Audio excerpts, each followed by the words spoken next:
Hey, what's up, YouTube? We are back at it again, breaking down the best and worst cards in Clash Royale right now. It's a bit ridiculous how many new cards are in the game with evolutions, and to stay on top of it, you probably are going to be struggling. So let's just go through everything, see if it's S tier, D tier, or absolute garbage to the point that we would never play it, or if it's something that you should pretty much auto-include in all of your decks. Joined with me right now today, we have Darian, who is a top 200 player in Clash Royale and recently got a 26 finish in a Royal tournament. I think the last one, right? Yes. Hello. What is up, everybody? How are we doing today? So if you guys have any questions, let us know in the comment section or in the live chat, and we'll do our best to respond to it after the stream or during the stream. We won't be able to hit everything because obviously we're going to try to go through these cards a little bit quicker since there are like 116. Is that right? I think it's pretty insane. I believe it's 116. Mm-hmm. Maybe Kind of crazy. 117. Wait, dude, did I grab the wrong tier list? By the way, I think okay. I think you did. Okay, yeah. Can you hit me up with the right one in Discord? I feel like we can just do that real quick. Yeah, I think we have the wrong one. I think July 2023 is the one I have. I'll take a look. I'll do that again one more time and just see what happens. Oh, this one is, holy heck, this is bigger. Yeah. Yo, look at how many new cards there are. What did they do to our game? Oh my gosh. Yo, is that the right one? Yo, I thought this would take an hour. We're gonna be here for a freaking century. I'm gonna age in front of your guys' eyes. Okay, all right. Well, the first thing is I think we got to give the Clash Royale team a S tier for their ability to add new cards and things to the game. We don't actually always want those cards, but we do get them. So that is a thing that does happen. Hilarious to see the difference. Anyway, let's go straight into the very first card. So I think there's evolutions here too. So yeah, we can separately rate evolutions compared to regular cards. Because I guess, like, for instance, you would almost like love playing Firecracker, but the evolution Firecracker isn't playable in every deck because a lot of times people have arrows. So it's like, I don't know. I think that a lot of times, like, drill players will really like running regular drill and not as much Evo Goblin drill, because like there were better things to use like Evo Skeletons and Bomber. Anyway, yeah, let's just do it that way. So let's start from the start. We've got regular skeletons. I think they gotta be, in my opinion, A tier. I think that the regular skeletons just aren't necessarily like playable in every single deck. You'd much rather have evolved skeletons, and yeah, we just don't really see them as a regular card. But if you want to play them in your deck, like, it's not that they're a terrible option. It's just better to run the evolved version for a faster cycle, and splitting them up is kind of overpowered. What do you think, Darian? You think it's A tier, B tier, S tier? Where do you put regular skellies?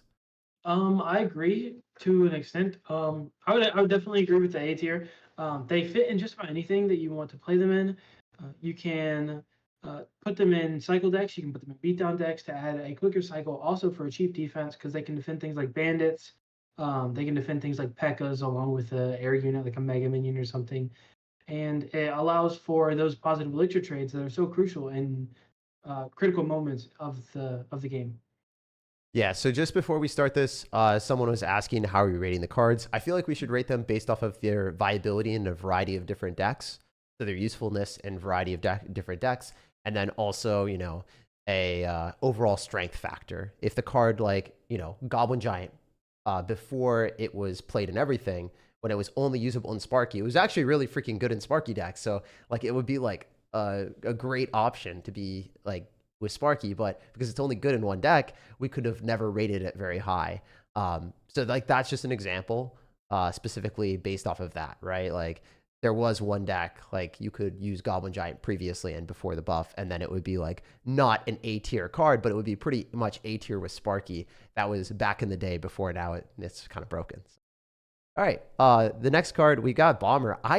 Dude, I hate playing against this card. I feel like it is pretty much an automatic include in a lot of the meta because it's a 2-elixir fast cycle card, and it's really good at splashing through bait cards. So, you know, if you're running a Goblin Giant deck and you're using other things that you need to break through, the Goblin Giant is going to get helped out by the Bomber as well. So, especially with P.E.K.K.A., I just see this in pretty much every P.E.K.K.A. deck, because if the P.E.K.K.A. can't get through bait and you're getting cooked by guards, the guards get splashed down by the Bomber. I mean, I don't know, man. Is it an S tier card or is it an A tier? Where would you put that, Darian? I think the highest you can put it is A tier, Okay. strictly for the fact that you can't put it in everything. But you're right. With whenever they changed it from 3 elixir to 2 elixir and then like nerf the stats just a little bit, they didn't nerf them very much, right? They didn't get an HP change at all.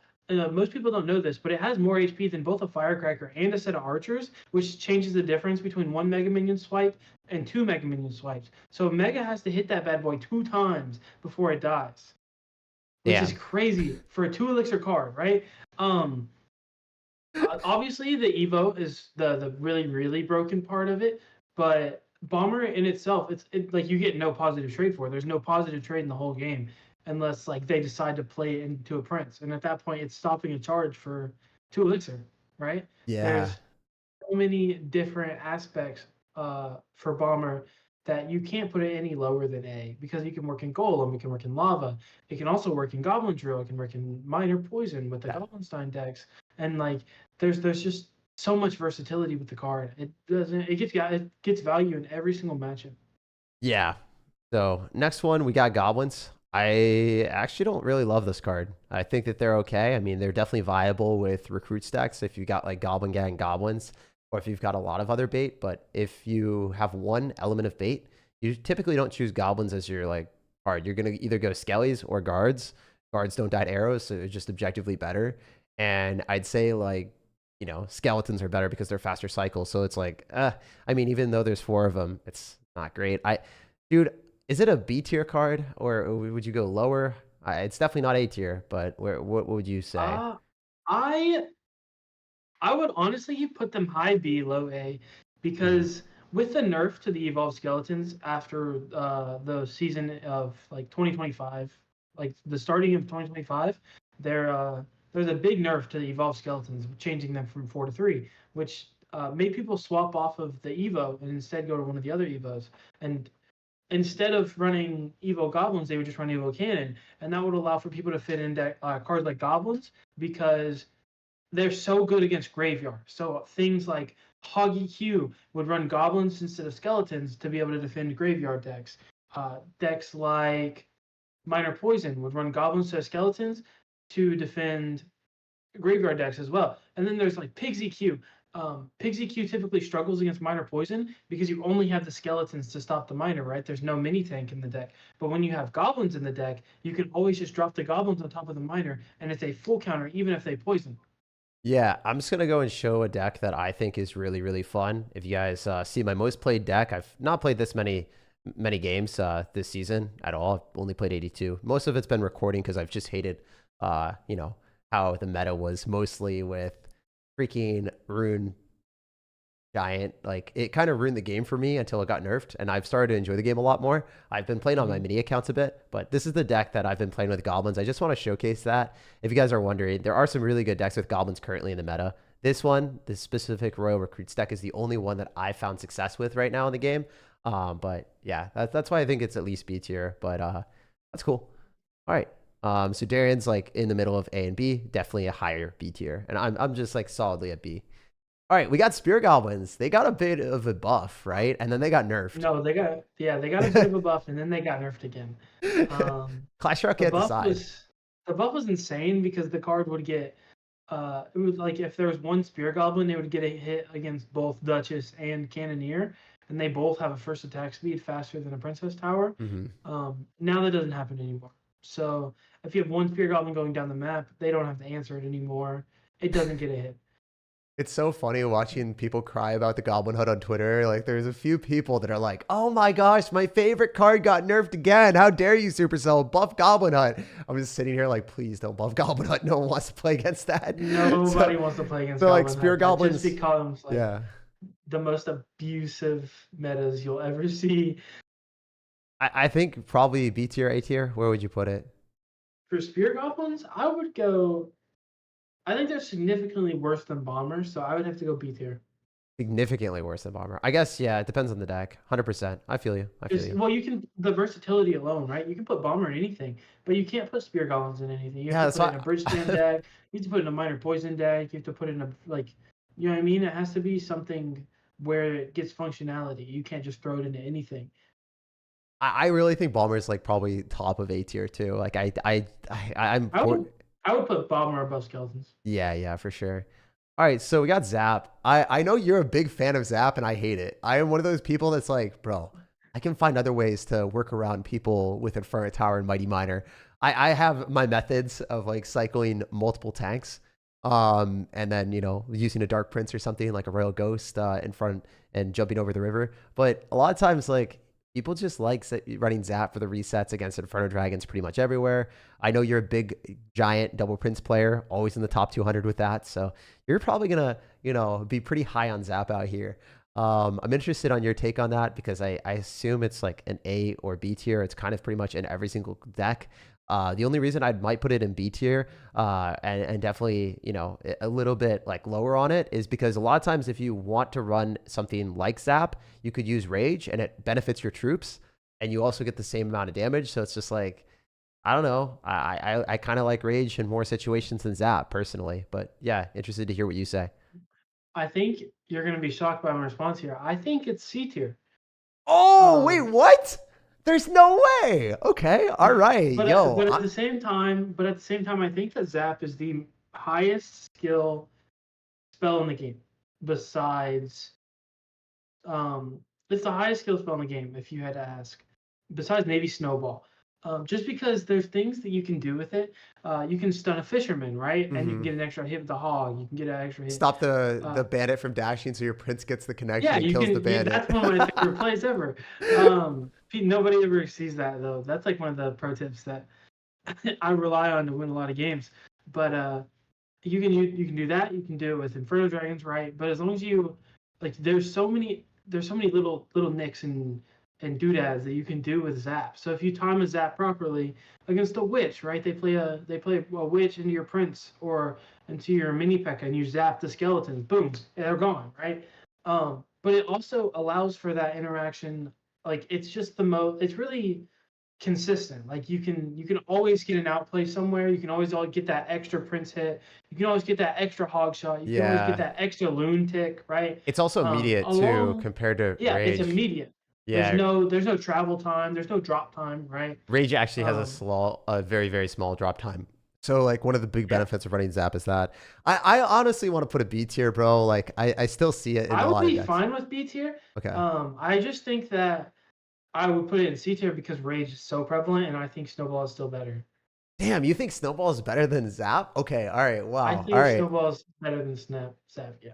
That's crazy. All right, well that's a take I don't think I've ever heard, but I guess we can like put it at the very bottom. Snowball is Zap is going to be Zap's going to be the forgotten stepchild that no one wants. Feels bad, man. It used to be so OP.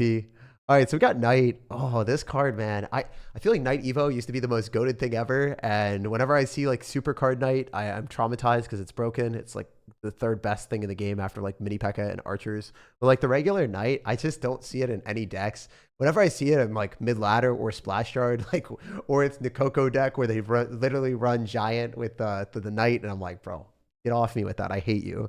Like, I do not want to see a Knight spammed at the river and then like dropping a Giant afterwards. It just feels bad losing into this because he's better than me. But yeah, anyway, thing is, I don't think Knight's a good card right now. I think it's like B tier. I think it's low B tier, maybe C. You tell me differently and I'd be surprised, but yeah, there's no way it's good. I think it's A tier. What? All right, explain yourself, dude. How is this good at all in a meta where everyone's running P.E.K.K.A.? You gotta hear me out, okay? You gotta hear me out.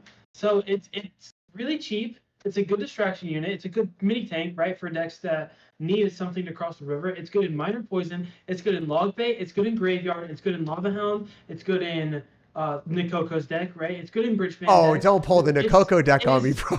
It is the most versatile card in the entire game. Sure, it's really versatile. Oh, damn. Really versatile, are you pulling that on me?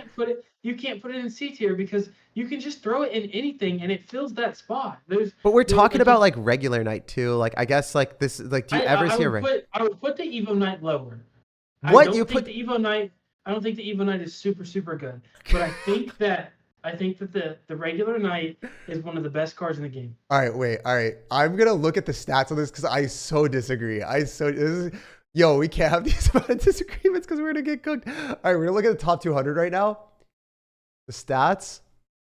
There's no way. I definitely want to put this B tier. If this like, where is it? All right, so you're saying A tier, right? I would say low A. We see Evo Knight here at 16, which I mean that's really good. Let's do 14 days because that's like the largest sample size. Where the freak is the Knight? All right, it's like 87, bro. There's no shot. It's like it's not played at all at top ladder without the Evo. With the Evo, I can see it like being A tier maybe, but like regular Knight, nah, dude. What is? I guess Splash Shard, but Splash Shard always has Knight and it struggles because it doesn't have that evolution. I mean, maybe at like your skill level, you see it in different ways. Like maybe you're just traumatized at playing against Ramelli deck or like minor poison players just because Morton. No, because Remy Ellie deck runs Goblinstein right now. So okay, this meta because of the Goblinstein filling in the it fills in the role. So I'll give you B tier. I'll give you B tier. Okay, yeah, because like also I hate playing Knight right now because it literally gets 2 slashed by a freaking P.E.K.K.A, bro. After it gets a little bit of extra damage, and I'm just sitting there. I'm like, oh, this sucks. Why are we healing that stupid thing up again? I get so pissed when I cycle a Knight into a P.E.K.K.A. I like actually crash out whenever I'm streaming, and everyone laughs at me because I have such a bad reaction. I get really angry. It is the most frustrating thing in the game to cycle that into a P.E.K.K.A. Because like if we look at the tier, the Clash Royale, whatever, like the usage rate of P.E.K.K.A is gonna be for for a 7-elixir card, the 15th most played card in the game. 7-elixir, man. Like what the heck? That's messed up. That is actually freaking messed up. Oh, okay. All right. We're getting a little bit too ahead of ourselves, but yeah. All right. I would put that B tier. I've won my fight. I've won my argument. I still think it's a good card. I agree with you. Like it should be played more and it is very versatile and at higher levels, it kind of fits in a lot of different decks. But I think it's similar to Cannon Card. So like Cannon Card has its metas where it goes in and out. And because P.E.K.K.A is so prevalent right now, Knight is significantly worse. Yeah, dude. I'm sorry. I had to cook the Sir. You know, he's got that mustache. He's looking a little bit too cocky. We gotta bring down his ego. So he's B tier. Also, Mysticism, thank you so much for the $20. I'm cooked tag. I couldn't do it. Powerless against the shenanigans. Dude, if you don't get the rank or the spot that you want to be on ladder, it doesn't matter. Just go again for the next season. Don't stress it. It's a mobile game. Never put your mental above, you know, anything else. Like always put your mental above everything else. Like don't crash out and get upset like I did in the 20-win challenge. It's not a good look. It's also not good for your mental health and your physical well-being. You're just supposed to play games as a way of decompressing and relaxing. So Mysticism, you got this next time, 100%. And yeah. By the way, guys, I'll say again, I'm talking to Darian, a top 200 player that plays Giant Double Prince primarily. He also got ranked 26 in the world on the last global tournament. So he's very good at the game. He's a lot better than me. I'm top 1,000 in the world. If you guys are wondering what my skill level is, I can consistently hit top 1,000. I got the 20 win, last 20 win. And then Darian also got the 20 win. Did you get it twice? How many times did you get it? 3 times. I got it 3 times. Okay. Yeah. So you're a lot better than me. Thanks. All right. So we do cumulatively together, we averaged to 220 wins. Yes. 4 total. That's all we needed. That's Yo, all we needed to say. Let's go, dude. If I could give you a high five, I would. All right. So we got some next ones. We got the archers. Oh, dude. All right. You're going to cook me. I love the archers. I love the archers. Me and my archers, we go way back. I love putting them in all my decks. But I can't put the regular ones there. I think they suck if they're not evolved. They have to be evolved. I'm with you, bro. I think the regular archers are horrible. I think they're C or D. Like, what do we do? Because like they're mid if you don't get them evolved. I think we put them D tier, right? Or C? What would you do? 100%. I would go C tier, like low C tier. Okay, yeah, because everyone has arrows. Just like they feel like trash. They feel worthless. They don't do anything on their own. No damage either. Like why not just run an archer queen? Yeah, there's no damage. Their hit speed is super. Like the first hit speed nerf that they got was huge. Like that really put them into the dirt. All right, we got Winions. Where are we putting the Winions? A tier? B tier? B. I gotta go B because you can't rank them any higher than that with arrows everywhere. Yeah. Because you have arrows, you have evil wizard, you have rage everywhere, right? Like their value is always limited. Hey, hear me out for a second.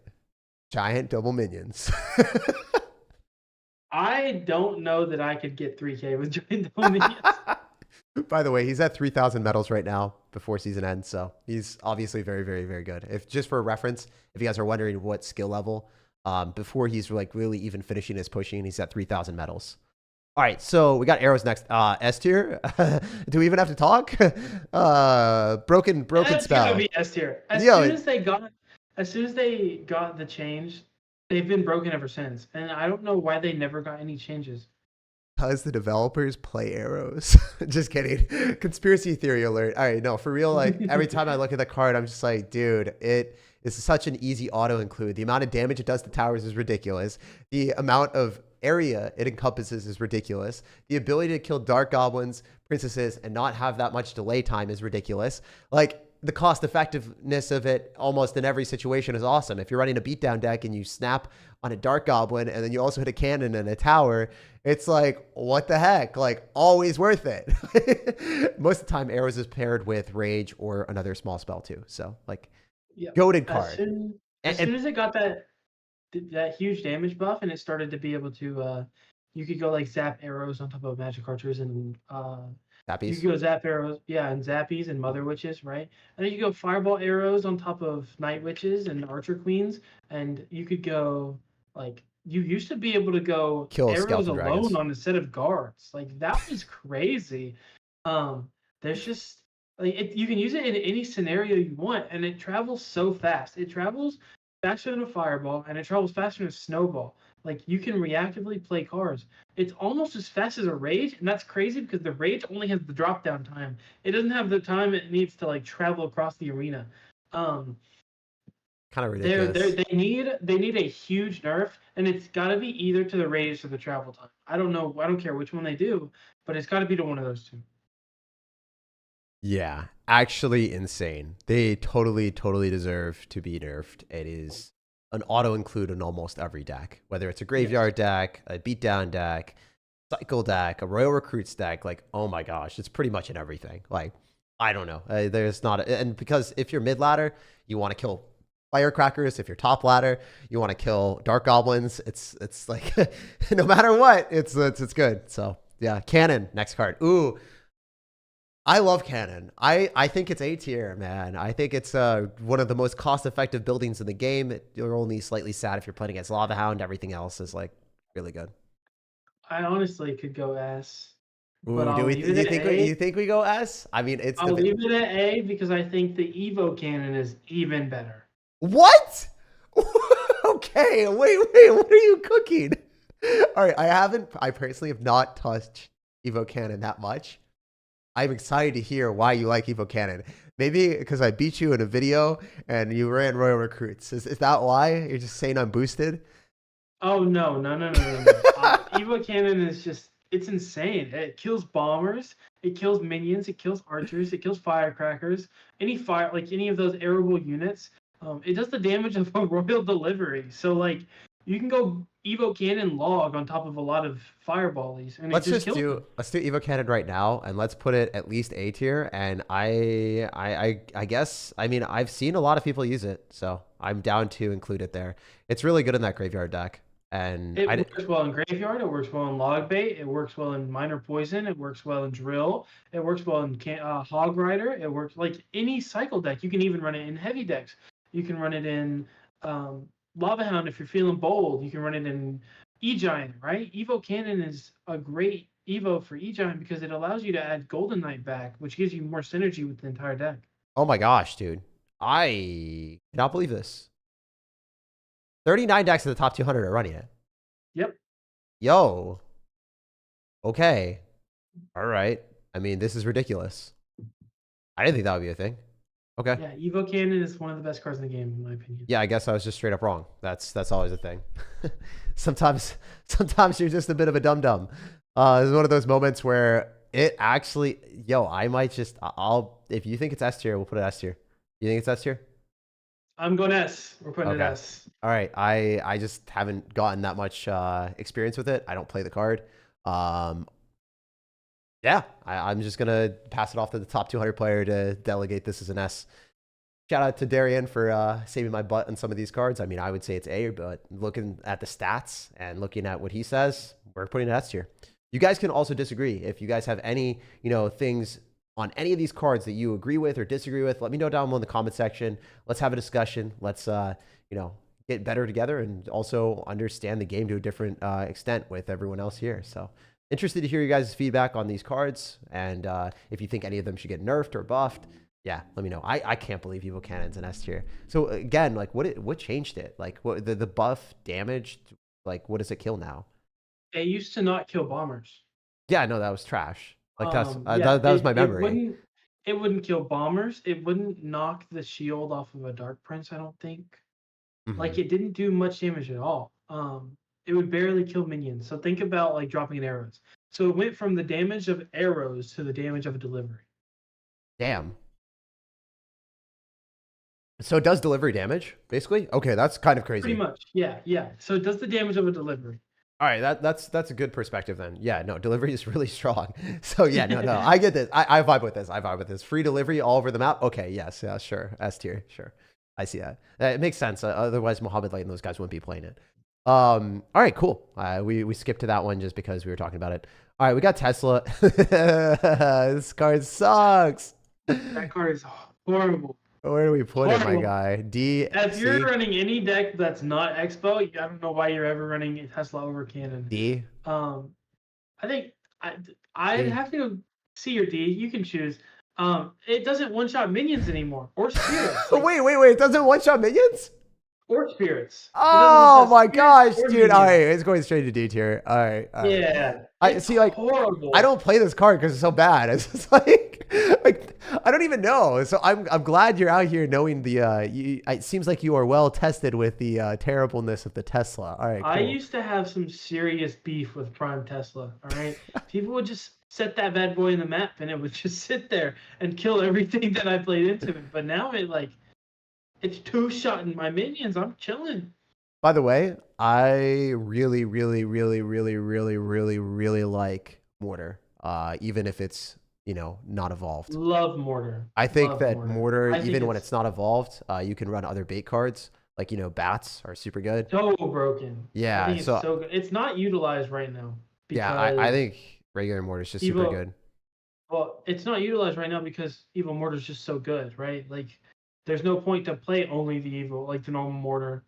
But like even whenever you play the normal Mortar between the two, between the Evos, I think it's really, really good. Mm-hmm. Those Mortars are really good because that's what you kind of have to rank it on, right? Just because the meta currently has Evo Mortar in all of the decks instead of normal Mortar. I put it A tier, man, because like it would just be played. I would agree. It would just be played, just regardless. I mean, I saw 20-win decks, multiple 20-win decks that just had regular Mortar too, and I was like, wait, these cook. First card, like in the game, you can just drop it at the river, first play, get away with it. It's 4 elixir, right? So if they drop a Musketeer, it's an even trade. Boom. Dude, I wasn't good enough to get the 20-win with Mortar. I kept getting 15 with it, and like I was pissed. And then I asked Sandbox, like, what am I doing wrong? He's like, dude, it's easy. And then he just showed me like 20-0, 20-0, 20-0. I'm like, I hate my life. What is my existence? What is my existence? What is my existence, my guy? Like, how are you hitting 20-win every time? And I'm just sitting here casually at 15 wins back to back to back with Mortar. It's just so it's just so consistent. And I was looking through a whole bunch of other decks, and people were just getting it with so many different Mortar decks. So it's always been a very good deck. It's won World Finals a lot of times. Like Igor loved it. Like, oh my gosh, it was over and beyond overpowered at multiple seasons. But yeah, I mean, it's in an okay place still, and it's always like even in the P.E.K.K.A meta, you could run Cannoneer Mortar and it would counter it. Like there were decks that you could run with this, and it's generally like replaced Minor Poison because Minor Poison doesn't do enough damage. So now you're using like Minor Fireball or Minor Arrows with Mortar, and then the Mortar is like a nice extra win condition. So it's great. I love it. It's a fun thing. Also, Smurfblade says, I hate that they buffed guards the way they did, pretty much only because of arrows that ruined a ton of other interactions. Yeah, they literally buffed certain cards because arrows were so strong that they didn't want to nerf arrows. But they freaking buffed. I don't know why they didn't just nerf arrows. Yeah, like, they're like, oh, this card. Because now the bar barrel doesn't break the shield. Like, it takes an extra tower shot to break the shield instead of the 2 shots, and then the skeleton version. It's 3 shots into the skeleton version, so now guards get Can like we over just 1400 can we just put damage. guards in S tier? Like, is We that? can, yeah, Yeah, throw them in there. Because dude, they're with Goblin Giant right now. They're with Hog sometimes. They're with Miner I, sometimes. They're with Loon sometimes. They're with Giant. They're with when I play like P.E.K.K.A. and I see this card, I hate my life. I just, it's I just just look, rough. I look at this and I'm like, what did I do wrong to deserve this? How Why you am think I I feel? matching? I'm a Prince. I'm a Prince player. You get cooked harder. At least with That the card is P.E.K.K.A, a just lot of times people are running bomber and stuff. Oh, the prince is just sitting there solo with no wave. Yeah, that's sad. Yeah, no, it happens. I mean, I'm guards. playing with a 7 card deck if they got a set of cards. Yeah, no, screw that card, actually. And when I play it and it does damage and it's able to defend and have the robust ability to, like, if you drop them up high and the Dark Prince can't hit all of them, like, bro, there's so many things that just annoy me Did about this you card. Yeah. did you know that guards have 50 DPS less than a P.E.K.K.A? Yeah, dude, the damage is insane. Like, actually unbelievable. I don't 50 think DPS less than a P.E.K.K.A. I'm pretty confident that Clash Royale sometimes like actively will not play their game enough and they'll look at stats. And then some cards, if they're played a ton, like the stats will be lower, right? Imagine everyone has one card. Well, if everyone has the same card, then the win rate will be 50% because the card will be playing against itself. So guess what? 50% of the games are going to be win, 50% are going to be lost because there's always a victor and a loser if everyone's playing the same card. So it's like, this card's freaking broken. Noobs are playing it, not knowing what to do with the card. I think the stats are obfuscating it. It really needs a nerf. And I think that it shouldn't die to arrows, but it shouldn't be as overwhelmingly overpowered as it is. Like if Barbell, you said Barbell doesn't break the shield anymore. Is that real? Yeah, Barbaro doesn't break the shield anymore. Okay, that's dumb. that's straight up stupid. That's a little bit silly. Yeah, S plus tier. I mean, yeah. All right, we're gonna go to barbs, regular ones. Only good in Lava Hound decks. Maybe some Fireball bait, C or D tier. Yeah, regular barbs are kind of buns. I'd Probably have to like. go like I go D, honestly. Like they are horrible. Do you like you see barbs and you just start laughing at your opponent? You're like, oh, this scrub doesn't know what he's doing. Especially with the Dark Prince buff. You can't play them on a wizard anymore because the Evo. They lose to Valkyrie. Like they're useless on offense. You can only play them with the Evo version when you have a pump. Yeah. Because Also, sometimes you can get like crazy positive trades. I want to say what Cha Yang says. He says Evo Cannon just straight up stops double lane pushes or any big pushes in general. The knockback and then another log just wipes out everything. Okay, yeah, I mean, like, it seems like you and Darian and you guys are fully on board with that. And I guess it's kind of like Evo Tesla, but I just, I haven't been used to it. It sucks when an Evo building is strong because then defensive gameplay is really rewarded and people will hold the Evo Cannon as a bailout, I guess. So, yeah, that's rough. I guess I haven't had as many problems there because I haven't really pushed this season that much. And when I have been playing, I've been playing decks that kind of beat Evo Cannon a lot of times. Like I've been messing around with Lava Hound, so I've been kind of laughing at it. Yeah, anyway. We're going to be dropping down to Minion Horde D tier, right? I With could even Goblinstein, go F? I could even go F. It is Yeah, horrible. You can't play that deck. Like you can't play that card anywhere. Gobstein, dude, it cooks it. Like if Gobstein and arrows are everywhere, like what's the point of this card? Yeah, right. Gobstein, arrows, minions, like there's raves, there's mother witches, Yeah, there's like wizards, there's like Evo archers, fireballs, poisons, Evo Teslas, ice golems, snowballs. Like it's just useless at this point. And I understand that like eventually because there's more cards in the game, right? There's gonna be that cards that fall off that like just can't simply keep up because new cards get added and it's a natural counter to the card. But this card is horrible. yeah, no, I And wouldn't and use it. I don't know how you can even buff them because it would make the normal minions insane. Yeah, dude. I mean, maybe throw more minions on the value pack. 7 minions isn't gonna do much, but more value for the wizard, right? Like Yeah, I don't. I don't know how you can do it. You have to give like an Evo where they have a guard shield or something. I don't see anything happening here. I think you're 100% right on this. It's a F tier card. It kind of sucks, especially with Gobstein arrows. Like, there's just gonna get more spells that counter it. It's like, Yeah. yeah, not worth. All right, Tombstone. C tier. Like good with Yeah, maybe I'd say B or it's C. pretty average. It's pretty average. It's It's a good with C. Graveyard, but like Graveyard's using Evo Cannon now instead, so it's just like Yeah, kind of you just even Evo Cannon or Evo Cage, and it's just like yeah. I just don't see it. I mean, until it gets an evolution, right? It's good with Lava Hound decks. That's it. I mean, you can drop it other lane and it'll it's not pull. even the best with Lava Hound because guards are better right now, right? Like I mean, yeah. I mean, I kind of like using it when it can pull things. It's really cool that it can pull the other side and your opponent misses the earthquake. I like that a lot. That's a play that a lot of people don't know. But if you go for a tombstone and the other's lane as high up as possible, like in your cannon position, because it's a spawner, it actually has much larger pull radius. So you don't have to push things. It just automatically pulls. Doesn't it automatically pull Hog Rider as well? it does. The only issue I have with that though is You Evo don't have Cage does the damage. exact same thing. Yeah, you don't have damage So with the skeletons. there's no point to run Tombstone when you can run Cannon or Cage, right? There's Yeah. just so many Only better Lava options. Hound decks, and especially if you haven't like leveled up your cage, maybe. I don't know. It'll probably get a buff eventually. Just wait for it to spawn giant skeletons with the evolution. I'm so excited for It's that. gonna It's gonna start be a fun spawning time. guards. Dude, I'll just quit the game. All right, so we got Oh Musketeer. man. It's an interesting card. It's like really good with.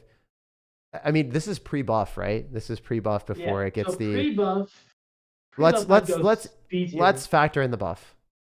So Let's let's factor in say, the buff. It's yeah, gonna be yeah, A. Yes. yeah. I think It's it's gonna gonna. be insane.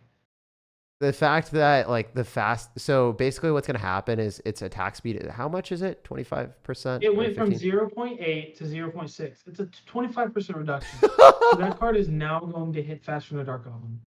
Yeah, so it's not actually, but you know. No, the first shot hits Oh, faster the than a Dark first Goblin. shot hits faster than a Dark Goblin? You're not joking?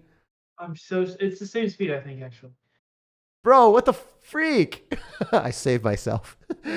No one saw that. No one heard anything. But yeah, that is Yeah. actually insane. Um he Yeah, there's no way. This is dumb. So basically, the first shot occurs each time that it attacks a new thing. So it's first shot on a new bait card. So it kills a dark goblin. It goes and targets a goblin, and then it targets another goblin from the goblin gang. It's going to end up having the first shot over and over and over again. This is not impactful when you're playing against a tank deck. Musketeer will still do consistent damage. But if the Musketeer is firing against different things, against multiple sources of bridge spam, especially bait cards, Musketeer is going to be so much better against Royal Recruits. It's going to be so much better against multiple things, especially bridge spam decks. Yeah, like that's It's gonna win more 1v1s. you're right because it will get the first shot, especially if you're running like Zap or something, or Rage or anything else to augment it and deal a little bit more damage. Like Musketeer's going to clap 100%. Like Well, put it. if we're also factoring in like the new balance changes, we have to factor in the fact that like I just blanked completely. The new balance changes, factoring the fact with the Musketeer 25% faster first shot. Yeah, and there's nerfs to the other cards, right? Yeah. So sure, like Chef got a big nerf, right? Chef got a pretty fat nerf, in my opinion, because it's going to both be slowing the pancake throw, and it's also going to nerf the attack speed of it, right?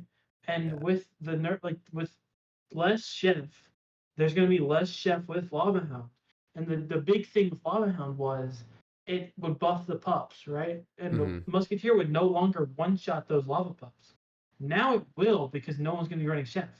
Musketeer's going to be insane in so many different decks, and the Evo is also going to be even better because the Evo's first attack speed is going to hit faster as well. Yeah, it's gonna be insane. So be prepared for this to potentially be S tier soon. It's definitely at least gonna be A tier. Really, really, really strong card. The fact that Darian just brought up with Musketeer not being able to one shot lava pups being one higher card level. Like if the Musketeer isn't able to do that, then Musketeer is like a little bit weaker. But since Chef Tower is gonna be played by a lot less people, Musketeer is gonna become very, very strong counter to Lava Hound in the future. And also just pretty much every other deck that you're going to be playing against, especially Royal Recruits. I am going to be scared of this. Not fun for me. Okay, so next card, we got Valkyrie. Okay. We have a lot of cards. Let's move a little bit quicker. For the Valkyrie, I think we probably put it like regular Valkyrie. Do we do B or C? I would go C, honestly, for a regular Valkyrie. I think it's a little worse than the Knight because it's a more expensive option. It has less HP. It has a little more HP, but it has like it just doesn't give you the same value that a normal Knight would give you. Yeah, I'm 100% with it. I think that that's why I put it in C before even saying anything. So I'm glad I was right. Yeah, Valkyrie is just like I rather use a regular knight for graveyards or tanks. You just get more HP value. The Evo Valkyrie though, oh man, it cooks. But we're not there yet. Hog Rider, where we put in our brother Darian. Where's our? I would have to put it in. It kind of got revived, honestly.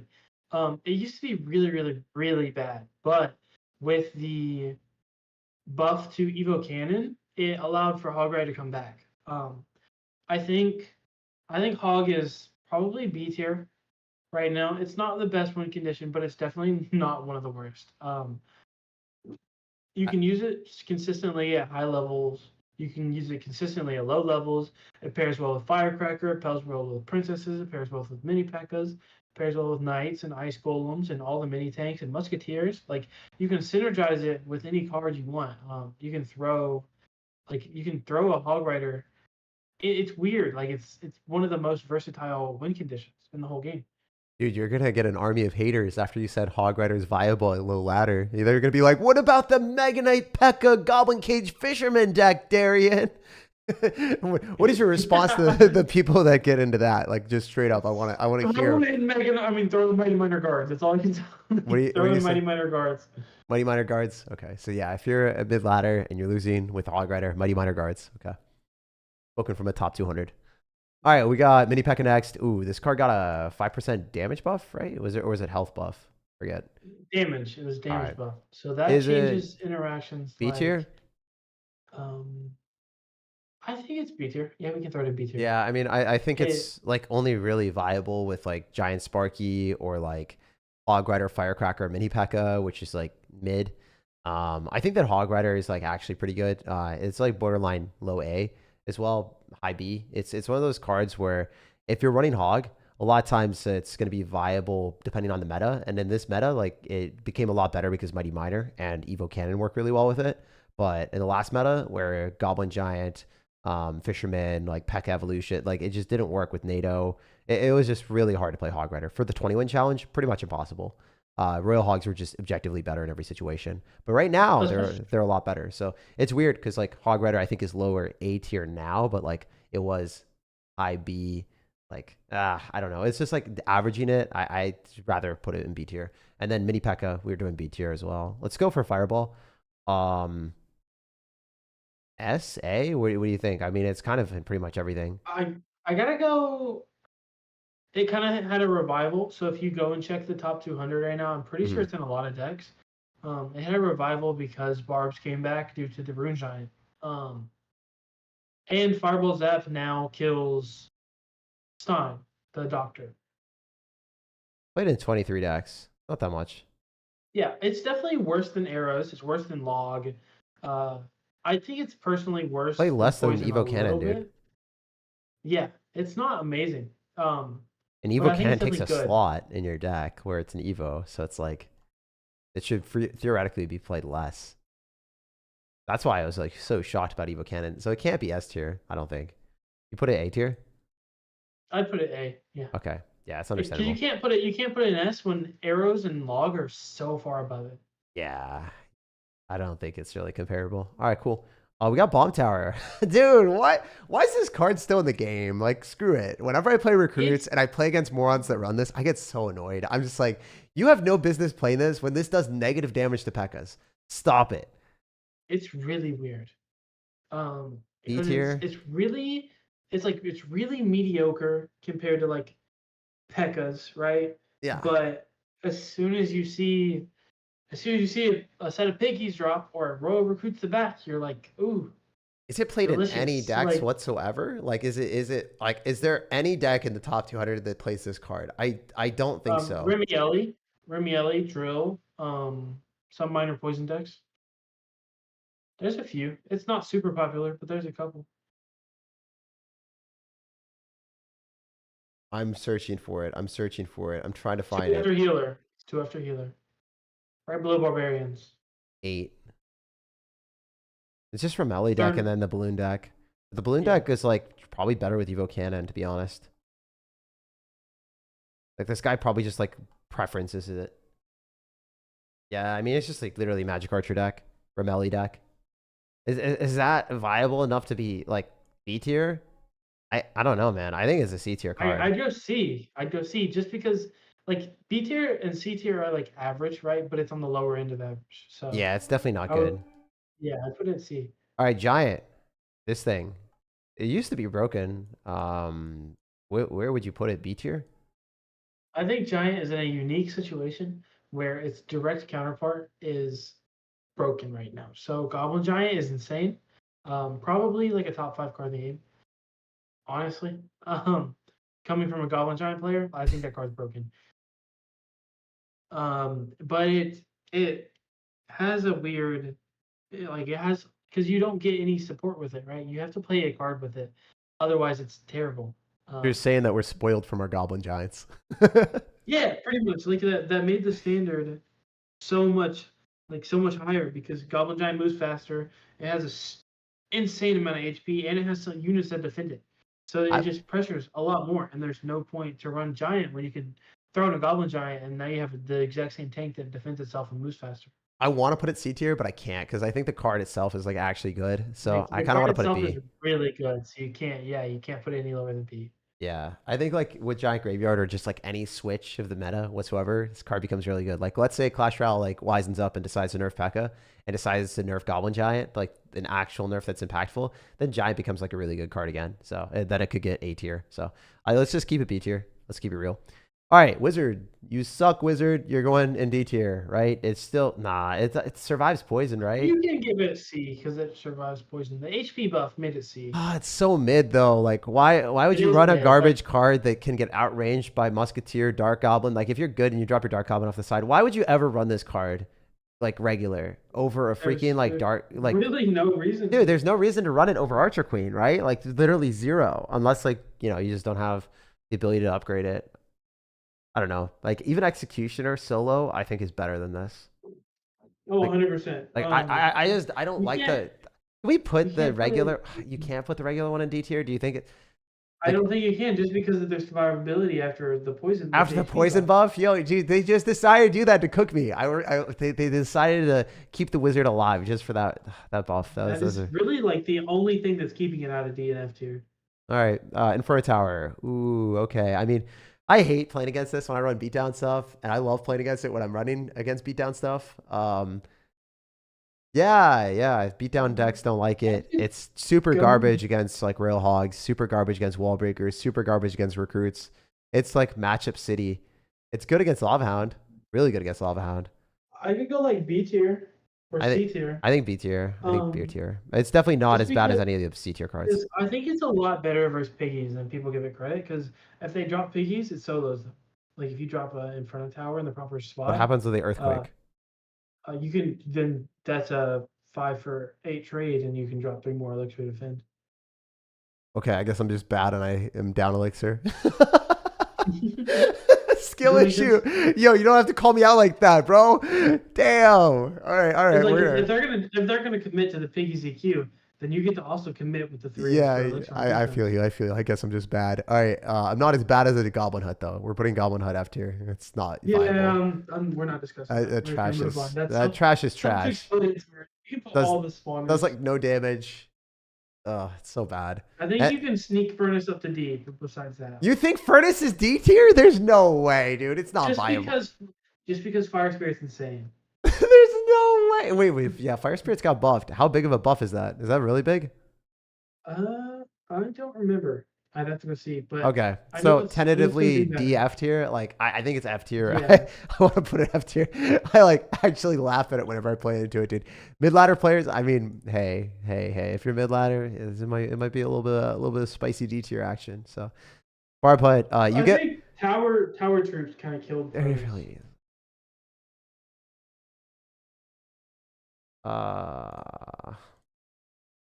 We're cooking.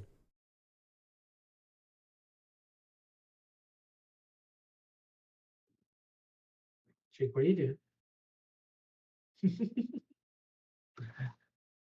This thing sucks. It's the worst card in the game. Do not use it. It's actually garbage. Hot tier. It's so bad. It's actually worse than Minion Horde. I look at it, it's just like, oh man. You I get one actually think barbarian, dude. When it dies from a 6 elixir card, you get one barbarian. you can counter the full card for one fireball. One fireball full counters the whole card with Princess Tower. That's awesome. That's awesome, dude. Freaking Princess Tower counters it. The most basic thing in the game. All right, yeah. For -2 trade, you get hot tier. That is a congratulations moment. All right, we got Rocket next. I think it's a C tier card. It's really good with like cycle decks if you want to end up like getting enough damage to win the game. It's higher skill. It's not really playable and everything. Do you think it's B tier? I mean, it's pretty good. I'd go B. I'd go B Yeah, tier. I was looking at it. I was like, Just it's for not the as bad sole as the other purpose cards. of it's a win condition, right? It Like, really if you is, can't- yeah. If you're playing log bait and you can't get any damage, Yeah, I can't put it in C tier. It's not even close to C tier. Yeah, yeah. I don't know what I was thinking. right, I guess like, my brain's like, cooked. it can because you can play like there's decks that are literally just centered around the fact that you can't get any damage. Oh, let's rocket cycle, right? Like there's a guy named Planet, and he's playing a deck right now that is literally Ice Bow without an X-Bow. Instead, it has an Ice Spirit, and he just cycles rockets. Yeah, That's it's all he does the whole frustrating when time. you play against that. It's like it's one of Yeah, those things. it's super toxic. Does that make you happy? The UT doesn't have to be there. It's hut tier, H tier.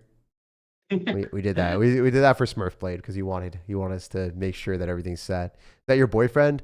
No, he's actually my husband. To get it straight, I have seven wives, 10 husbands. All right, we're out here. All right, next one. I was We're the only one. Elixir Collector.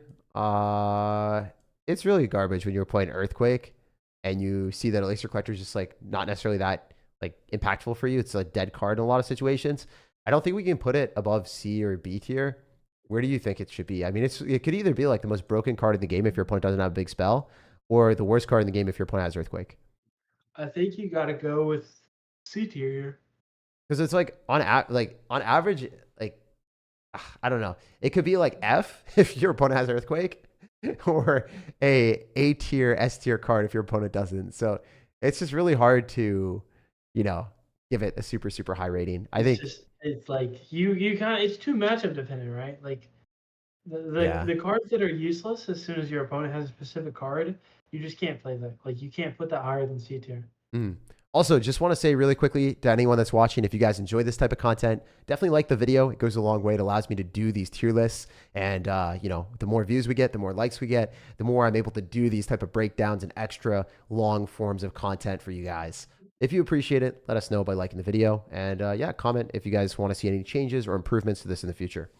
All right, let's go to the next one. We got a mirror, which is probably one of the worst tier cards ever. It's probably F tier. It's only broken when a card is really, really strong in the meta. You can mirror it up, but there's really no reason to do that because a lot of times, like you rather get closer to an evolution, and it's impairing your card cycle.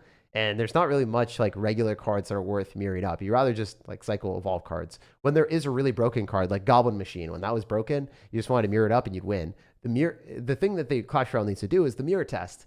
If mirror works and it's viable at all, then guess what, Clash Royale? You've done a terrible job balancing your game because you shouldn't spend one more elixir for one more level. It's just not really that great. I think. Do you think it's D tier, F tier? I think it's F tier. And I think the only viable buff you could give it that wouldn't completely break the card is if you played an evolved card that cycles the evo. What do you mean like that? So if you play a knight and then you mirror that knight, the next knight is evo. I think that'd be broken.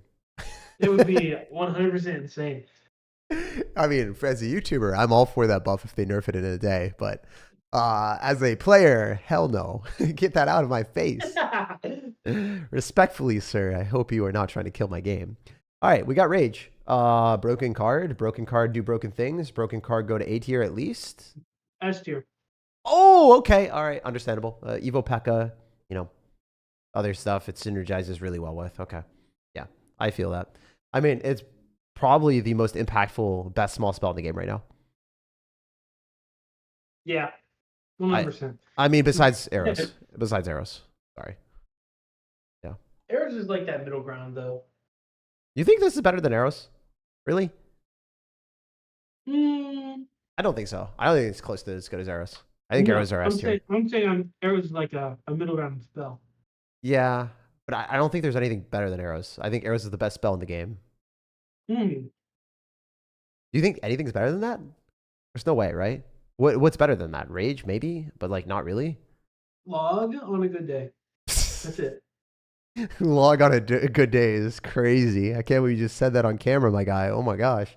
All right, we're gonna go and put our skeleton army in the F tier. Oh wait, You just got it. Okay. All right, D tier, F tier. Where are we putting the skeleton army? You gotta go C because it's viable, but it's just worse than Goblin King in every way. Yeah, it doesn't do damage with the spear goblins. Like the spear goblins from the Goblin Gang locks on a tower, deals damage, you feel good. Goblin Gang is great because it's an offensive card. Skeleton Army is primarily defensive, and it dies to rage and it dies to zap. Where the Goblin Gang, the goblins still stay alive, so you have a little bit more time to react. Like, sure, the goblins are basically one shot, and they will die to anything, but they will give you a little bit of that little solstice that you need, that little bit of security, a little bit of health that you can react to something. If they zap or spam away your skeleton army, you're screwed. You have like no way of reacting fast enough. The Goblin Gang is great on defense against Goblin rage and zap. It's also significantly less susceptible to a Mother Witch.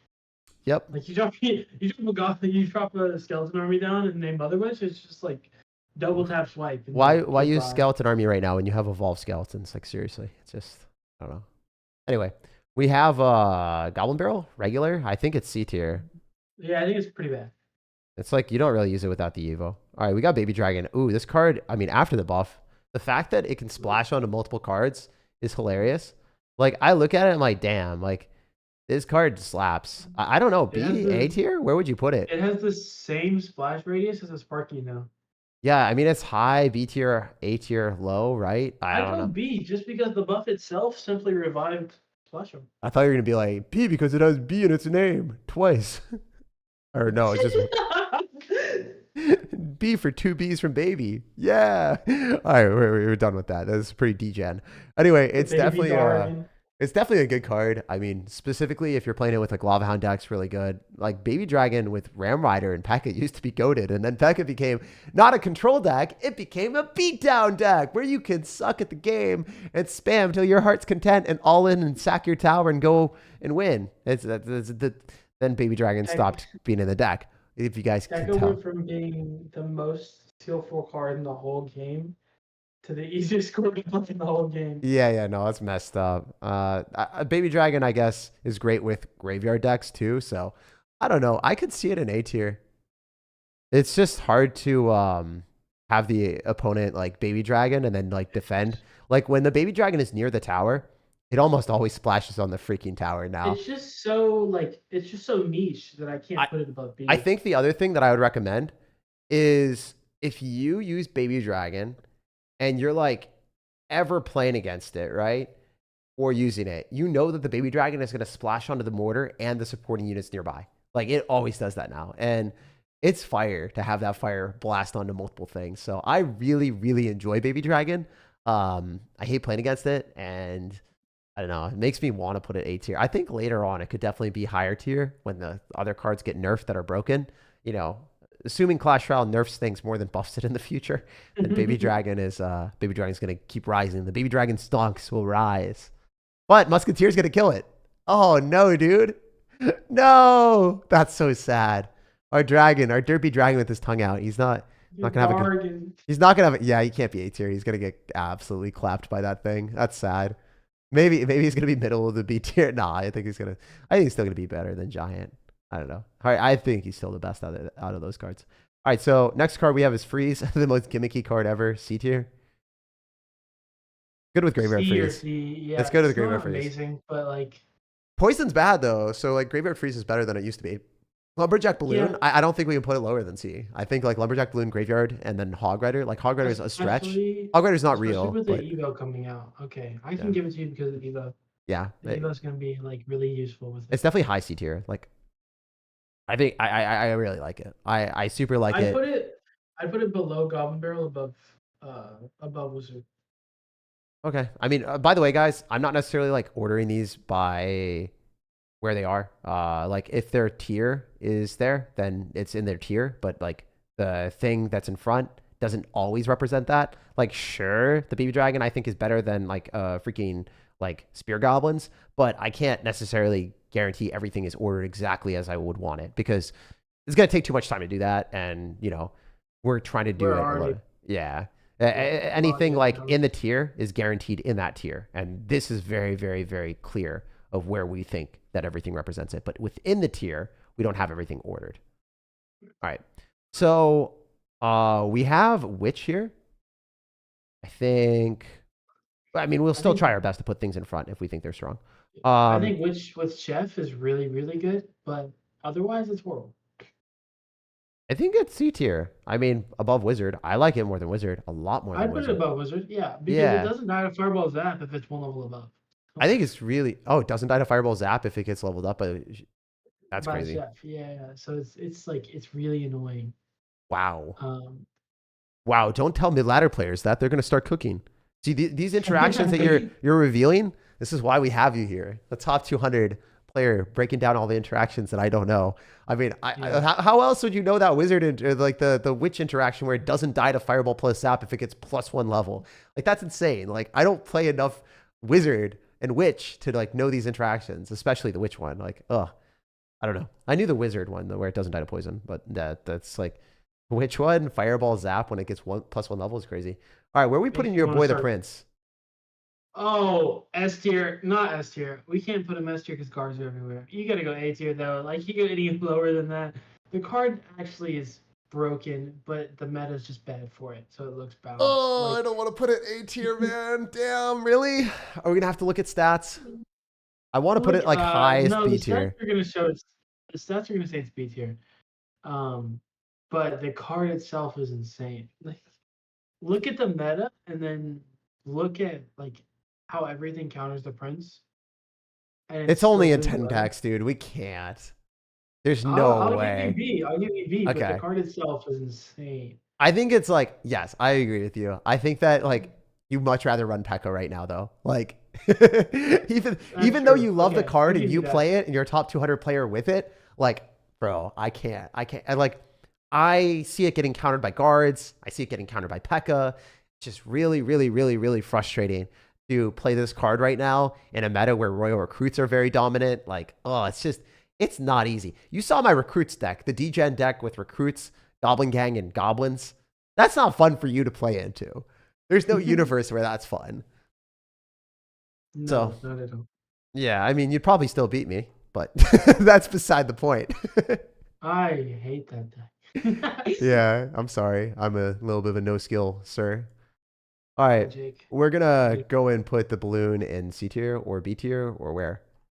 Probably B. We can go B. Yeah. It's really good with Lava Hound, which is broken right now. It's got 2 good decks, right? Like it's got 3. It's got Lumberloon Freeze. It's got the fan deck, so like the one with Musketeer Snowball, and then it's got Lava Hound. Mm-hmm. Also, shout out to Johnny for the $5. He says, "I love you, Jake. I love you harder, Johnny." All right. We got Giant Skeleton, which is such trash right now. It's It's not even that playable. It's so unfortunate because the card is actually fun. It's great. But it's like a worse Pekka. Yeah, dude, it dies to Pekka. So like it doesn't do that much damage to the Pekka and the pressure behind it. It also doesn't necessarily like survive with much health in a lot of situations against like Pekka bridge spam decks. Like everything about it is just like so mid. You're not using the bomb to protect another card behind it. Like there's not really much bridge spam that you can do with it. Like what if you run it with, I don't know, balloon? Well, the Pekka is just going to kill it, and then the Pekka doesn't die, and the Pekka counter pushes and kills you. And then the balloon, like sure, it's going to be able to survive a little bit, but like you much rather use different tanks with the balloon that don't die to Pekka instantaneously.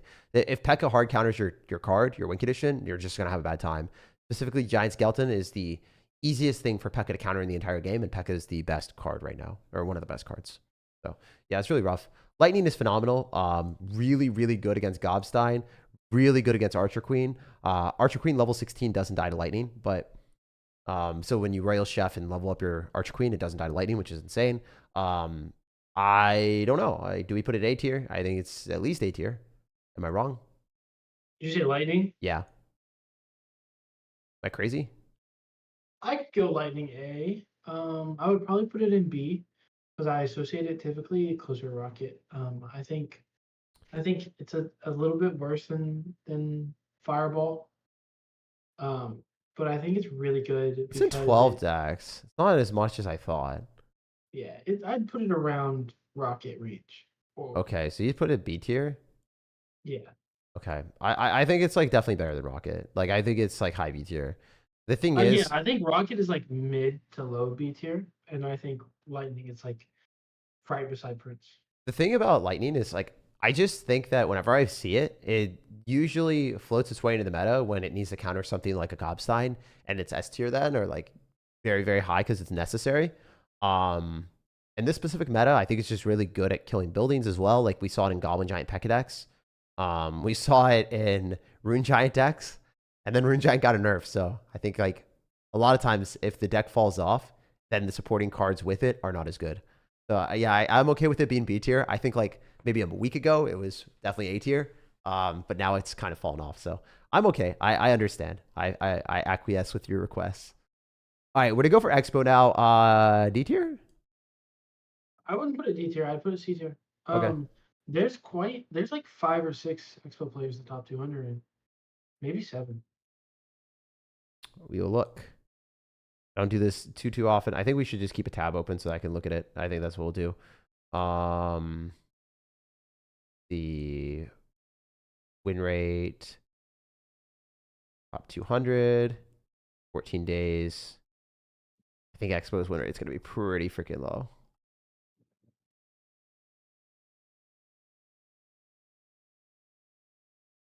Oh, it's 49% win rate. Usage rate is 3%. Like, played a decent amount. Yeah. Yeah. So and 3% in the top 206 people. Yeah. Let's go with it. Let's do C tier. I mean, that's understandable. Ooh, P.E.K.K.A, regular P.E.K.K.A. I mean, I genuinely think the regular. I think that's tier. I think that's tier. That card is insane. Why did it hit like from Narnia? It's not even close, dude. It's so dumb. Whenever I look at this thing and I'm just like, the regular P.E.K.K.A took my tower. How? Oh man, it like insane. Can we just talk about how Clash Royale had the wise idea after the card hit #1 in the world to give it a buff and then an evolution or whatever, or like? Yeah, let's buff the card and then give it an evo. Like what were they doing? It got #1 in the world. Like, come on. I know you got to make your money. I understand you need to make your money. If the deck got #1 in the world, do not give it an evolution for its main overpowered card and make it even better. That is beyond belief that they did that. Like, I looked at that and I was like, this isn't real. And then it was. It's kind of like 2025, just living in a simulation, not knowing what's going to happen. Everything that we live in the world is just kind of like a joke at this point. Whether it's like, Trump coin going to the moon or, I don't know, just random stuff happening. Like, the P.E.K.K.A thing was just a meme to me. I was just like, okay, I don't understand. I don't understand how that was a thing. Like, I genuinely don't get it. I think we do need to speed things up, though. We're an hour and 8 minutes in. Okay, all right, let's go faster. We got Golem. I did not realize we were an hour and 8 minutes in. I was enjoying my time. I just love talking to you, Darian. I think we're gonna put Darian C tier. Whoa. Just kidding. All right, go. I don't know if you'll believe this or anyone will believe this. That wasn't a joke. I actually meant to say Golem. I said Darian C tier. My brain's that fried. All right, I think we put Golem C tier. I don't think it's really that great. It's great with Electro Dragon, and I love the deck, but it's just not as good as Hog Rider. It's not as good as like any of the other cards. It's just a subpar win condition right now. It's just mediocre. Yeah. Yeah. Because every deck has a building, right? And Electro Dragon counters it, right? Like you need to run like Golem plus Lightning, and that's just too costly. Especially in a fast-paced meta like this with Goblin Giants and Wall Breakers everywhere, even recruits everywhere. And then, why would you ever play it over Goblin Giant? Fisherman. Exactly. Like There's no point. All right, Royal Because Giant. the Do we that B tier? B tier. Yep. The only person I really see doing super well with it right now is Sofiane. He's like really far and above everybody else. Yeah, he's just Um, really good with the deck though. Like this is an yeah, entirely yeah, different universe. that's just like a one trick kind of thing. The only person near him is Furkin Arabachi, and he almost made world last year. So like they're literally just two anomalies, like Yeah. compared to the rest of the world. Your Musketeers, F tier. One of the worst cards. I mean, it's gonna get a buff, right? So I'd go D tier. I'd go D tier. yeah, I mean, it's gonna get a buff. It's the Muskies are gonna get a lot better. So maybe C tier Yeah, eventually. Like I could I see it C can't put tier. them I could D. see it C tier.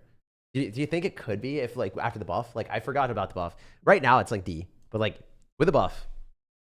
I could see them C. I don't think they're going to be amazing because poison's going to be everywhere, fire's going to be everywhere, and musketeers are one of those cards They're not gonna that get evolved they either. were they were really good whenever people didn't know how to defend efficiently, but now everyone defends efficiently. Yeah. And the way Three Musketeers won would be getting those positive electric trades over and over and over and over again until you just overwhelm your opponent. Yeah. It's insane. All right, we got Dark Prince. I think it's pretty good. C, B, B. B. I'd go B. Yeah. It's definitely not as good as the Prince, but I think it's better than They cards gave it like a buff. Skeleton and Witch. Yeah. Um, Before it was terrible. it clears out units like guards. It clears out. It's really good against Goblin drills. But because Goblin drill is not used very often due to all the Goblin Giant and all the P.E.K.K.A, then people are just running. Uh, People are just gonna run. No, like there's better options like Royal Ghost. I think that you're 100% right on that. I forgot about the buff to Dark Prince, so it's just like a little bit better than it was before. Yeah, I put a B tier. Poison, it does less damage to towers than Fireball, so obviously it's not going to go in A tier, but I think it could go B tier, and I think it goes B. Yeah. not as good It's as just Lightning in really my opinion.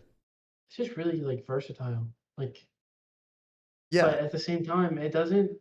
Yeah, like that damage nerf really hurts because why would you go minor poison anymore when you can go minor fireball? yeah, Right? Fireball's Like, immediate too. It's just like, I don't know. Graveyard appreciates the poison because it's area denial. You can't drop bait cards into a poison when you're going for a graveyard and you drop the poison and you're like, haha, I predict you. You can't go Goblin Gang. They're sitting there like twiddling their thumbs and pretty annoyed. While the Fireball just doesn't have that area denial. So there is a universe where you want to use poison, but a lot of times the damage that you get with Fireball is just completely superior. So just better. well, also the game is becoming more fast paced. The Yeah. better players get, right? So the faster the game gets, the worse poison's going to get. So I think through time, if poison doesn't end up getting a buff within the next 6 months, it will become one of the worst spells. Damn, that's wild. I mean, I could see that too. I mean, it's just I could see it definitely falling to C tier. I don't really see many decks that play it right now over Fireball or Lightning. I just the immediacy of Fireball Lightning is just really nice. All right, so we got Princess at the bridge is broken, but everything else is kind of mid, right? Like this card just doesn't do that much. I really you really just gotta throw it in B or C tier. Like I think it's a C tier card.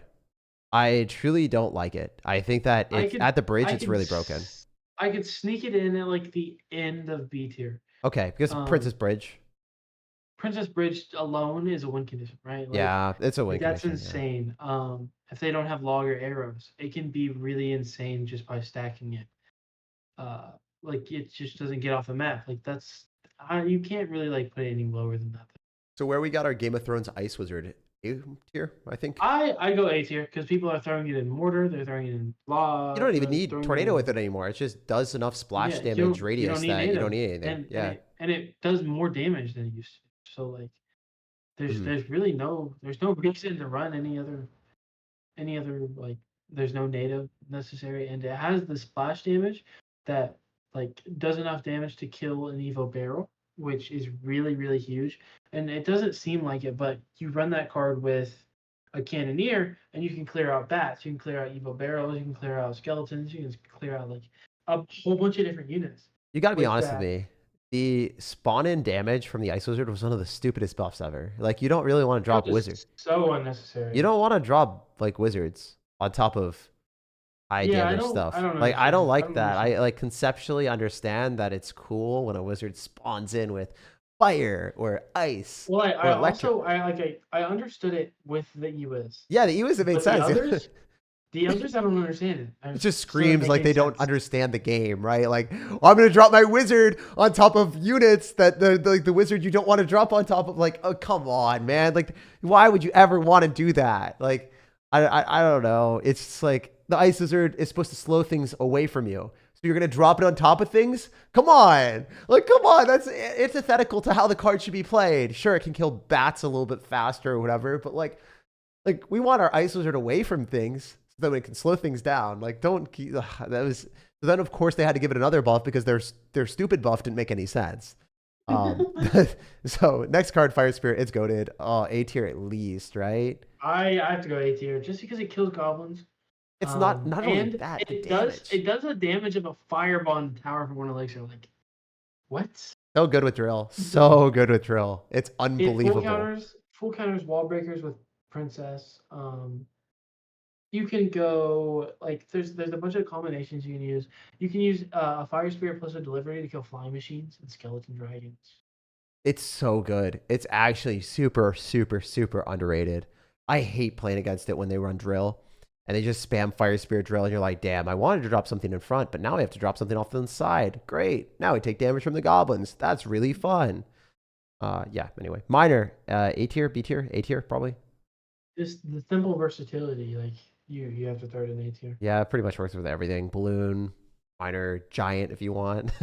Not really. Yeah, I was just giant. joking. I was just joking. Like, Minor, great. Lava Hound is really goated. Yeah, lava Minor, minor poison, Mortar. rimming deck, Yeah, wall pretty much everything. breakers. Yeah, it's just stupid. It's just Minor so Mega Knight. versatile. Sparky, our boy is back and he is recharged and ready to go. I think Sparky is actually definitely C tier.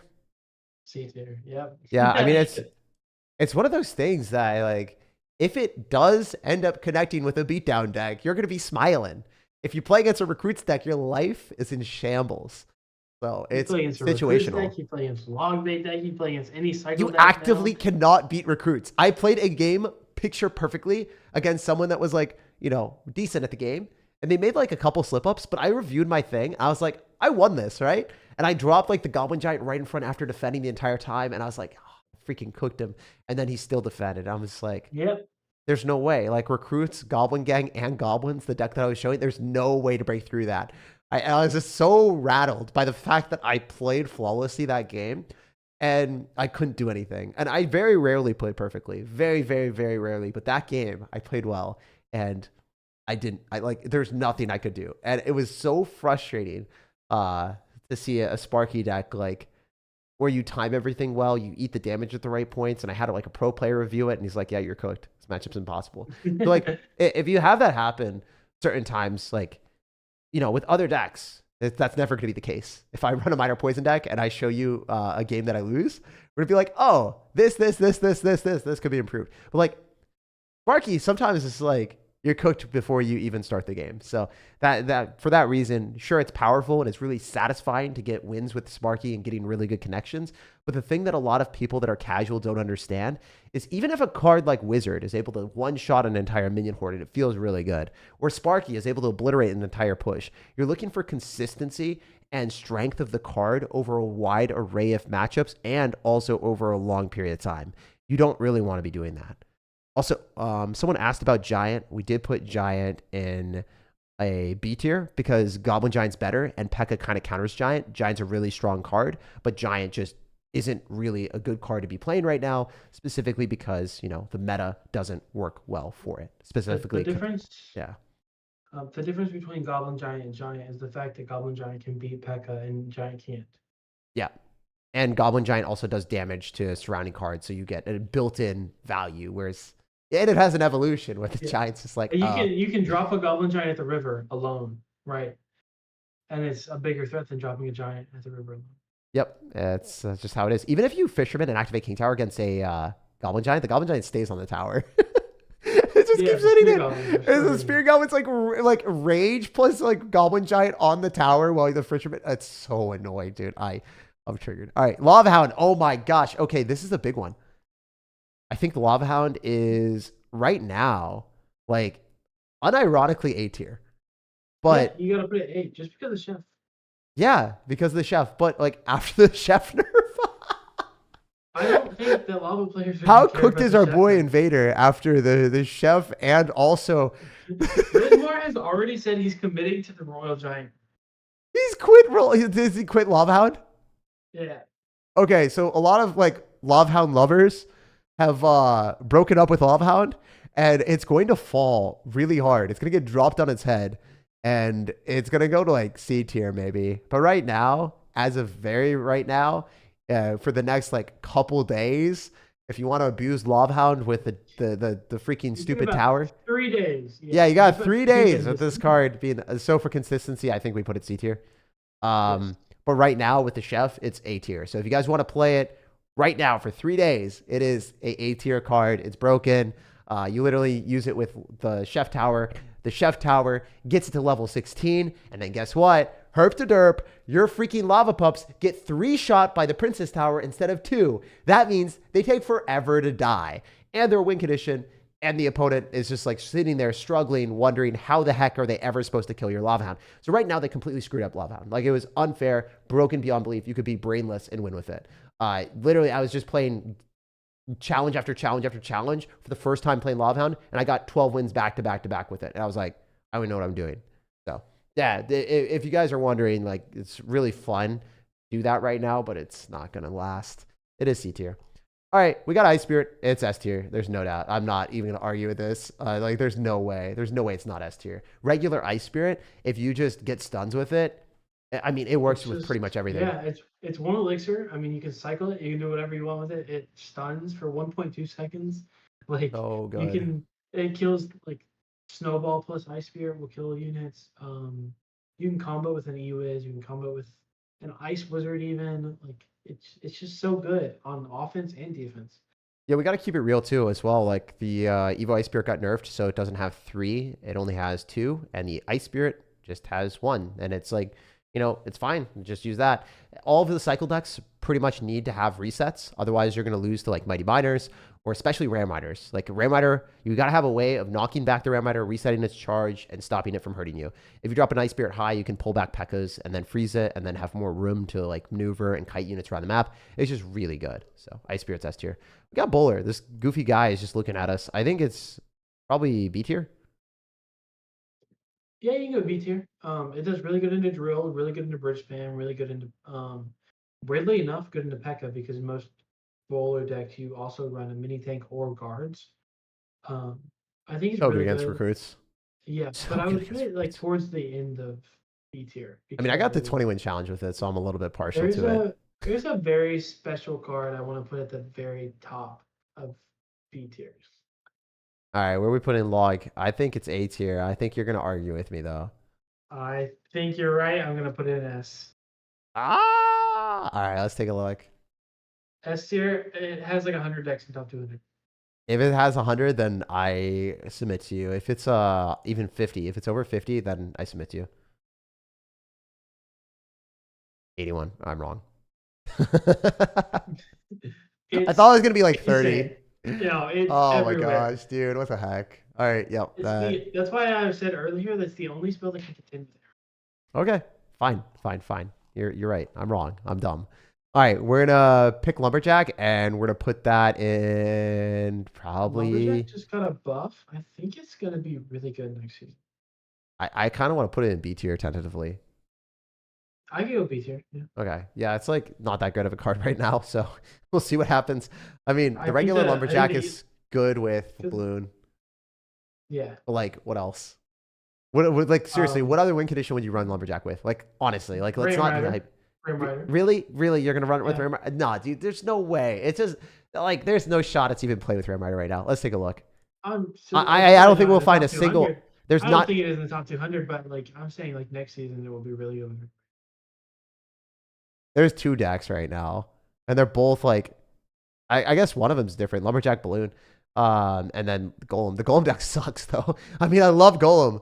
I love my Golem decks, but That's just a Golem one trick though. It yeah. is literally a one-trick wonder. This is like me if I played the deck because I really love it. It's one of my main decks, but it's like Yeah, this guy is a much better version of me. This is me if we lost 30 pounds and gained pure muscle, like if assuming we were just like, in a worse position, actually just gaining pure muscle, right? This is Giga Chad Jake. This Johnny is Giga Chad Jake, not String Bean Jake. Anyway. Jake turns into Batman. Yeah. So that deck is not good. Yeah, it's unfortunate. All right, Ice Golem. It only works with 3 Musketeers and like Hog Rider decks where you're kiting P.E.K.K.A.s.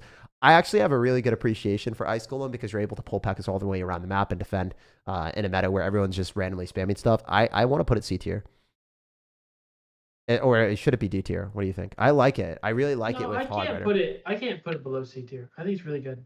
Yeah, I like it with Hog Rider. It's really good in specific scenarios though. So like I think that's how they wanted cards to be, is they want them to be niche. They talk about that. It's how they want cards to be balanced, is they want them to be broken in specific scenarios. That's what they should want it to be. Yeah, they want them to be like, I think Ice Golem is a wonderful version, like example for a balanced card. Yeah, no, that's the strive for everyone. Anyone that's in a balancing league or anyone that's like balancing a game, that's what they should always have it being. Like they should want to be like, oh, things are fair and fun and good with certain things. And with so many different cards, they specialize in different areas instead of a card dominating. Like you go Hog Ice Golem and they have a Skarmy in hand, they can't drop that anymore. Mega Minion is B? At the same time. Oh, sorry. B or C? I like B. Okay. We'll just go with that. I mean, it's a pretty standard good card. Like there's nothing really wrong with it. It actually got a few buffs before where it used to not be as like reliable. And now it's pretty reliable. It just is not aggressive at all. The issue with it is like, if you're trying to counter push with a Mega Minion, it's just not going to accomplish anything. It's too slow. The game is too fast now. Like, yeah. It's like a great card on defense. There's cards that if the game slows down, I think will become a lot better. I want to see if there's anyone that is running Mega Minion in the top 200. There's probably like 4 or 5. Yeah, it's a good card. Like, it's played in a lot of different decks where people just want that added reliability, so they lose to less polarizing matchups. For instance, this Sparky deck, where it has literally 0 way of countering air, they're really relying on Mega Minion solely as a defensive card. And it's more efficient than a Phoenix, so you're getting more damage per second for your cost.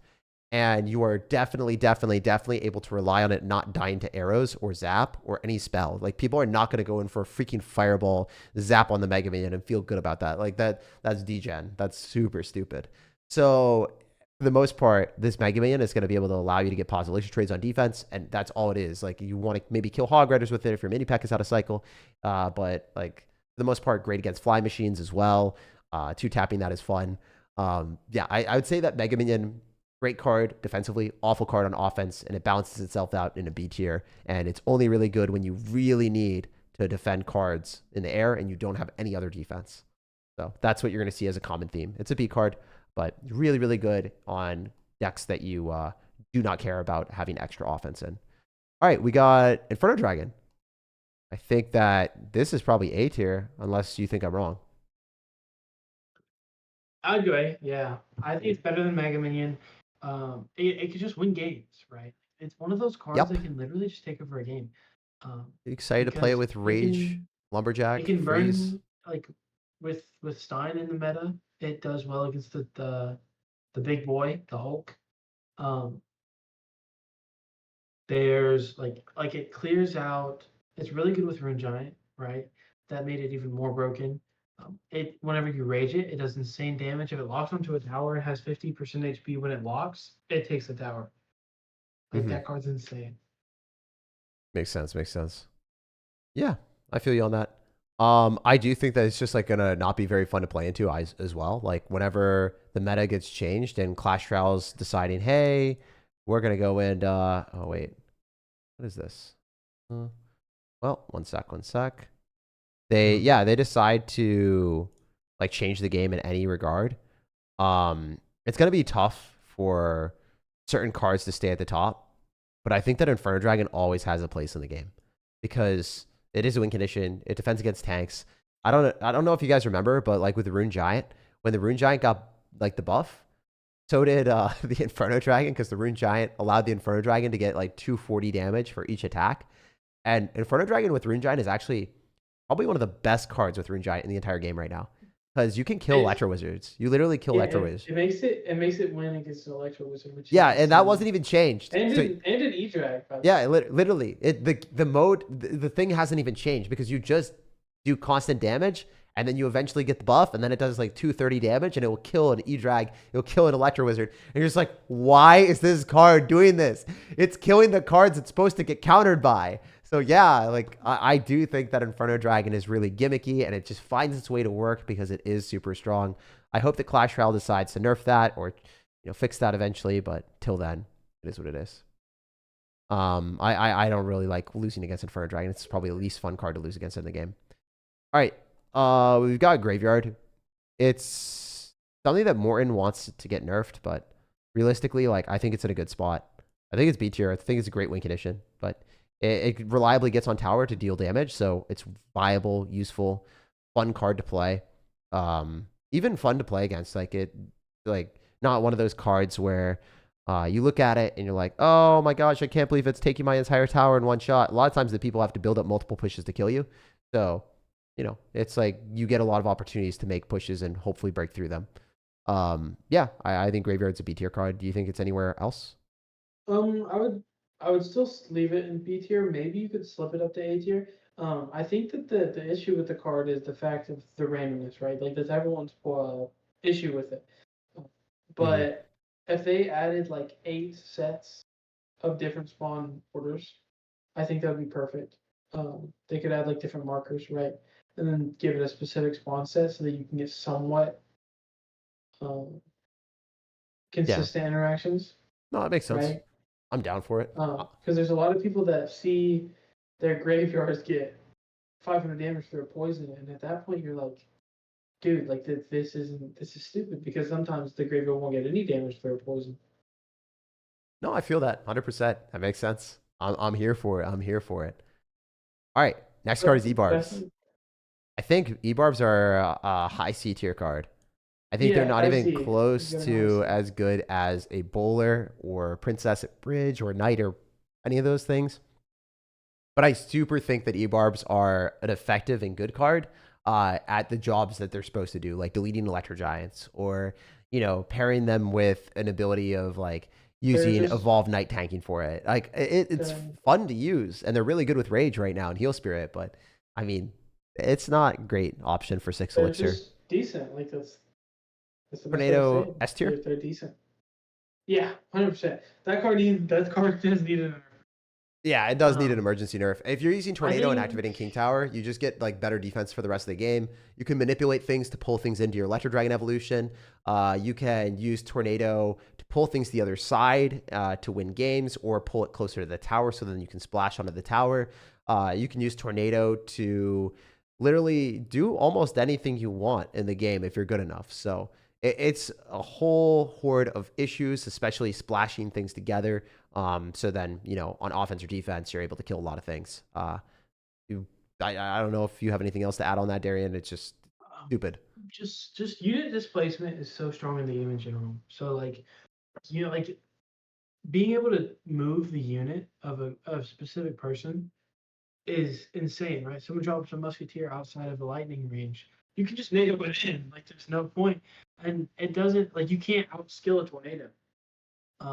You can outskill a poison. You can outskill a lightning. You can outskill a fireball or a rocket, right? But you can't outskill a tornado. You just drop your card. They pull it in or they pull it away.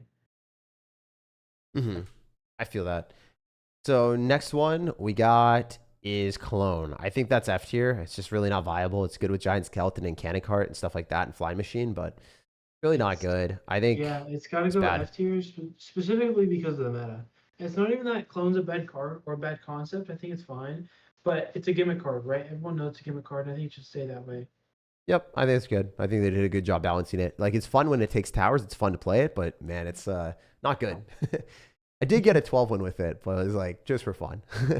All right, we're gonna pick Electro Wizard next, and I think it needs a buff. It's straight up C tier card. It works with like Sparky decks, but about that, Sparky's C tier, so I think it's fitting there. It just needs the one-shot spirits. It is a capable unit of doing everything, but doing everything mediocrely. Like its damage is It, bad. yeah. It's able to reset, but it just doesn't have the survivability of like Zappies and other stuff because there's so many of them. You can't really feel good about distracting a P.E.K.K.A with it because it just gets one shot. Whereas Zappies, you can sacrifice one of them. You can't really use it on defense with the spawn because like a lot of times it's just gonna die. A lot of the cards that are around it got so much better. Like Archer Queen got super good. You know, Goblin Stein's really good. Dark Goblin got buffed. Like all these cards where Electro Wizard was just left in the dust and forgotten about. It's like that childhood toy that you go to college and forget at home, and then you come back and it's just like kind of mistreated. Like maybe your mom just like didn't necessarily know that you appreciated it, and like she was doing the vacuum cleaner and just like knocked it over a few times, and you looked at it and you're like, Mom, why is the paint scraped off my toy? It's kind of like the Electro Wizard. He's just like looking at you like super angry. You see this guy? There's no way he's happy. He's obviously having a bad time. He kind of confused. He's wondering what happened. How many times did he get hit in the face? All right. He needs to one shot spirits. Yeah, I get that. That'll boost his Because spirit. they like to, the balance team likes to boost the HP of units, and they don't need to do that with the Electro Wizard. That will make him really, really miserable to play against. Yeah, But he should be one shotting spirits because that would give him an edge. I agree. I mean, that would be a good idea. You're What gonna have me about Goblin argue Gang? again. S tier. Okay, I'll do it. I mean, it's understandable. Evo P.E.K.K.A doesn't heal up as much against them anymore. The Spear Goblin's doing so much damage. You can full counter a Goblin Barrel if you cycle them in the back. Like, yeah, I guess it's S tier. They're really good on offense, really good on defense, really good at counter pushing. You can throw them with a miner, you can throw them with a hog, right? You can throw them with a prince, you can throw them with a dark prince, you can throw them with a royal giant, you can throw them with a goblin giant, right? Like you can throw it with literally any card in the They used entire to be so game. bad, dude. They literally were like one of the worst cards in the game in the Evo P.E.K.K.A meta when Evo P.E.K.K.A healed up against them and they were like really goated. Like I laughed at people. I clowned on people for running. I was like, you guys are morons if you think this is a good card. And I was just laughing the entire time. And now after P.E.K.K.A like doesn't heal up as much against them and then they get buffed, it's just like, oh, how the tables have turned. Yeah, getting that extra spear was huge for them. Mm-hmm. All right, next one. Dark Goblin. We don't have to talk about this. It is all the way up. Does it still one-shot Spear Goblins? I won't. Not after the nerf. Ooh. A tier then? Yeah, you will go A tier. Yeah. It's S tier right now because it one-shot Spear Goblins. After it can't one-shot Spear Goblins, that's a pretty noticeable damage difference. So still a great card, but not the brokenness is where it is. They should have just nerfed the freaking Evo, not the actual card, but it is what it is. All right. I like where the Evo is. Okay. All right. Maybe I'm just wrong. All right. Battle Ram. Bad card. We're going to put it in a C tier location. Yeah, it needs something. I don't know what it needs. It needs something though. The pencil is not drawing. It might just be because cannon's everywhere. So like maybe a cannon nerf will help it, but it needs a little help. My bro just wants a cannon nerf for his giant deck to work a little bit better. My deck does well into giant. I hope Hut gets buffed and then you get cooked. All right, buddy. Pack it up, buddy. I really like fireballing the barbarians in the hut and getting. You'll have to pack it up in a hut. Oh, all right. no.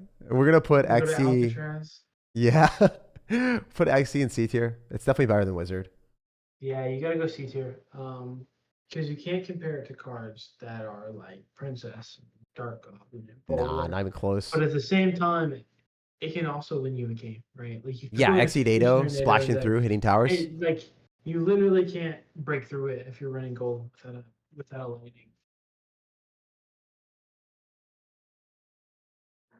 All right.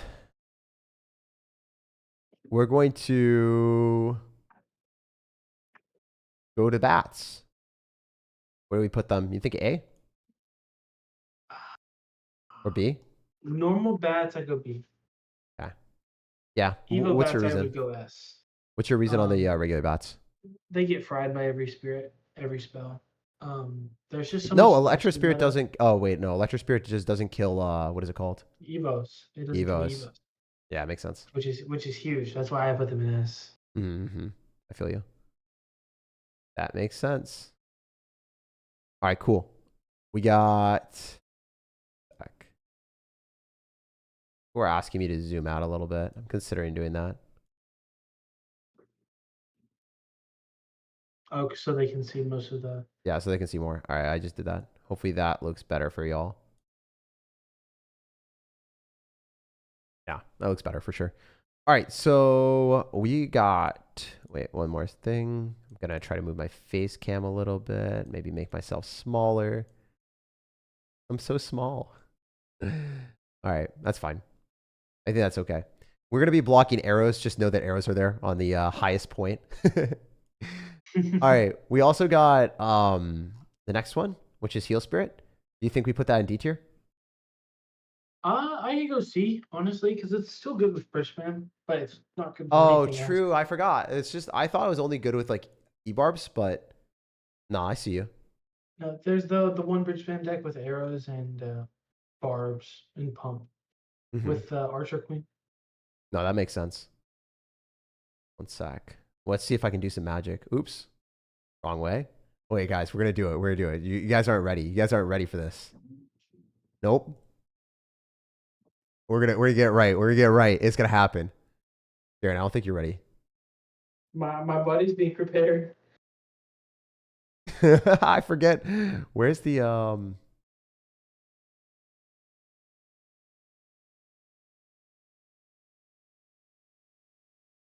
wait, why is it glitch chain? Oh no. Alright, transform.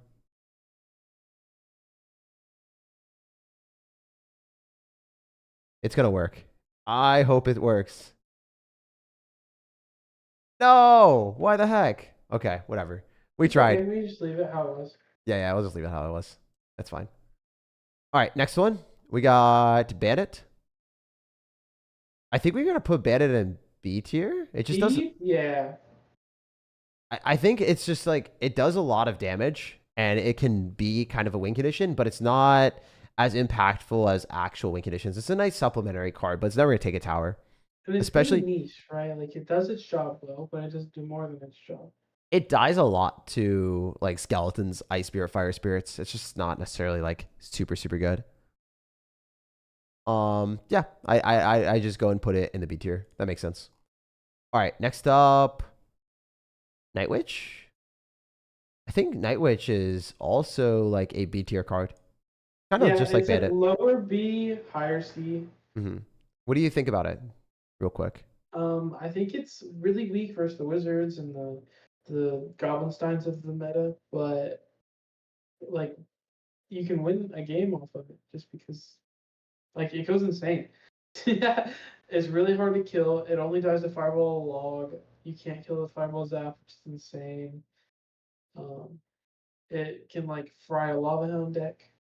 It can fry a like minor deck because you can cycle in the back and they're forced to poison that at the river every time. And then once they start poisoning your units, like you can just spell their tower and eventually get a damage lead off of it. Yeah, makes sense. All right, Skeleton Barrel. You know what, dude? If I'm being real, I cannot believe how hard this card got buffed. Genuinely disgusting. When you end up using Skeleton Barrel and then it hits the tower and your opponent spells it away with a Rage or a Zap, and it does so much damage, it's like ridiculous. So it is like 300, doesn't it? Yeah. I think it's like 250. I think we have to like put the Skeleton Barrel pretty high up. I think it's at least a B tier card. Do you think it could be higher? No, I'd leave it at B. Okay. I can't put it at A. It's not like Dark Goblin and Minor and Cannon. That makes sense. I feel you on that, man.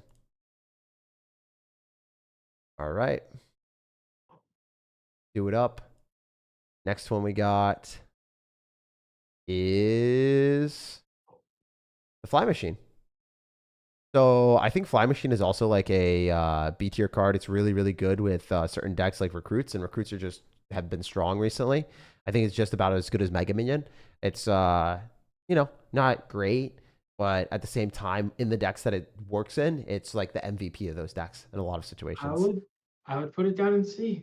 Honestly. Really?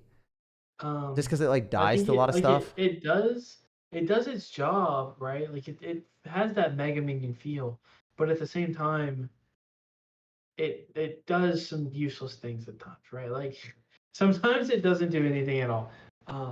Yo, I'm about as I biased as you were with the Prince, so I'll hand it to you. All right, you were biased with the Prince. You're like A tier. I'm like, no, Dude, Prince no, is insane.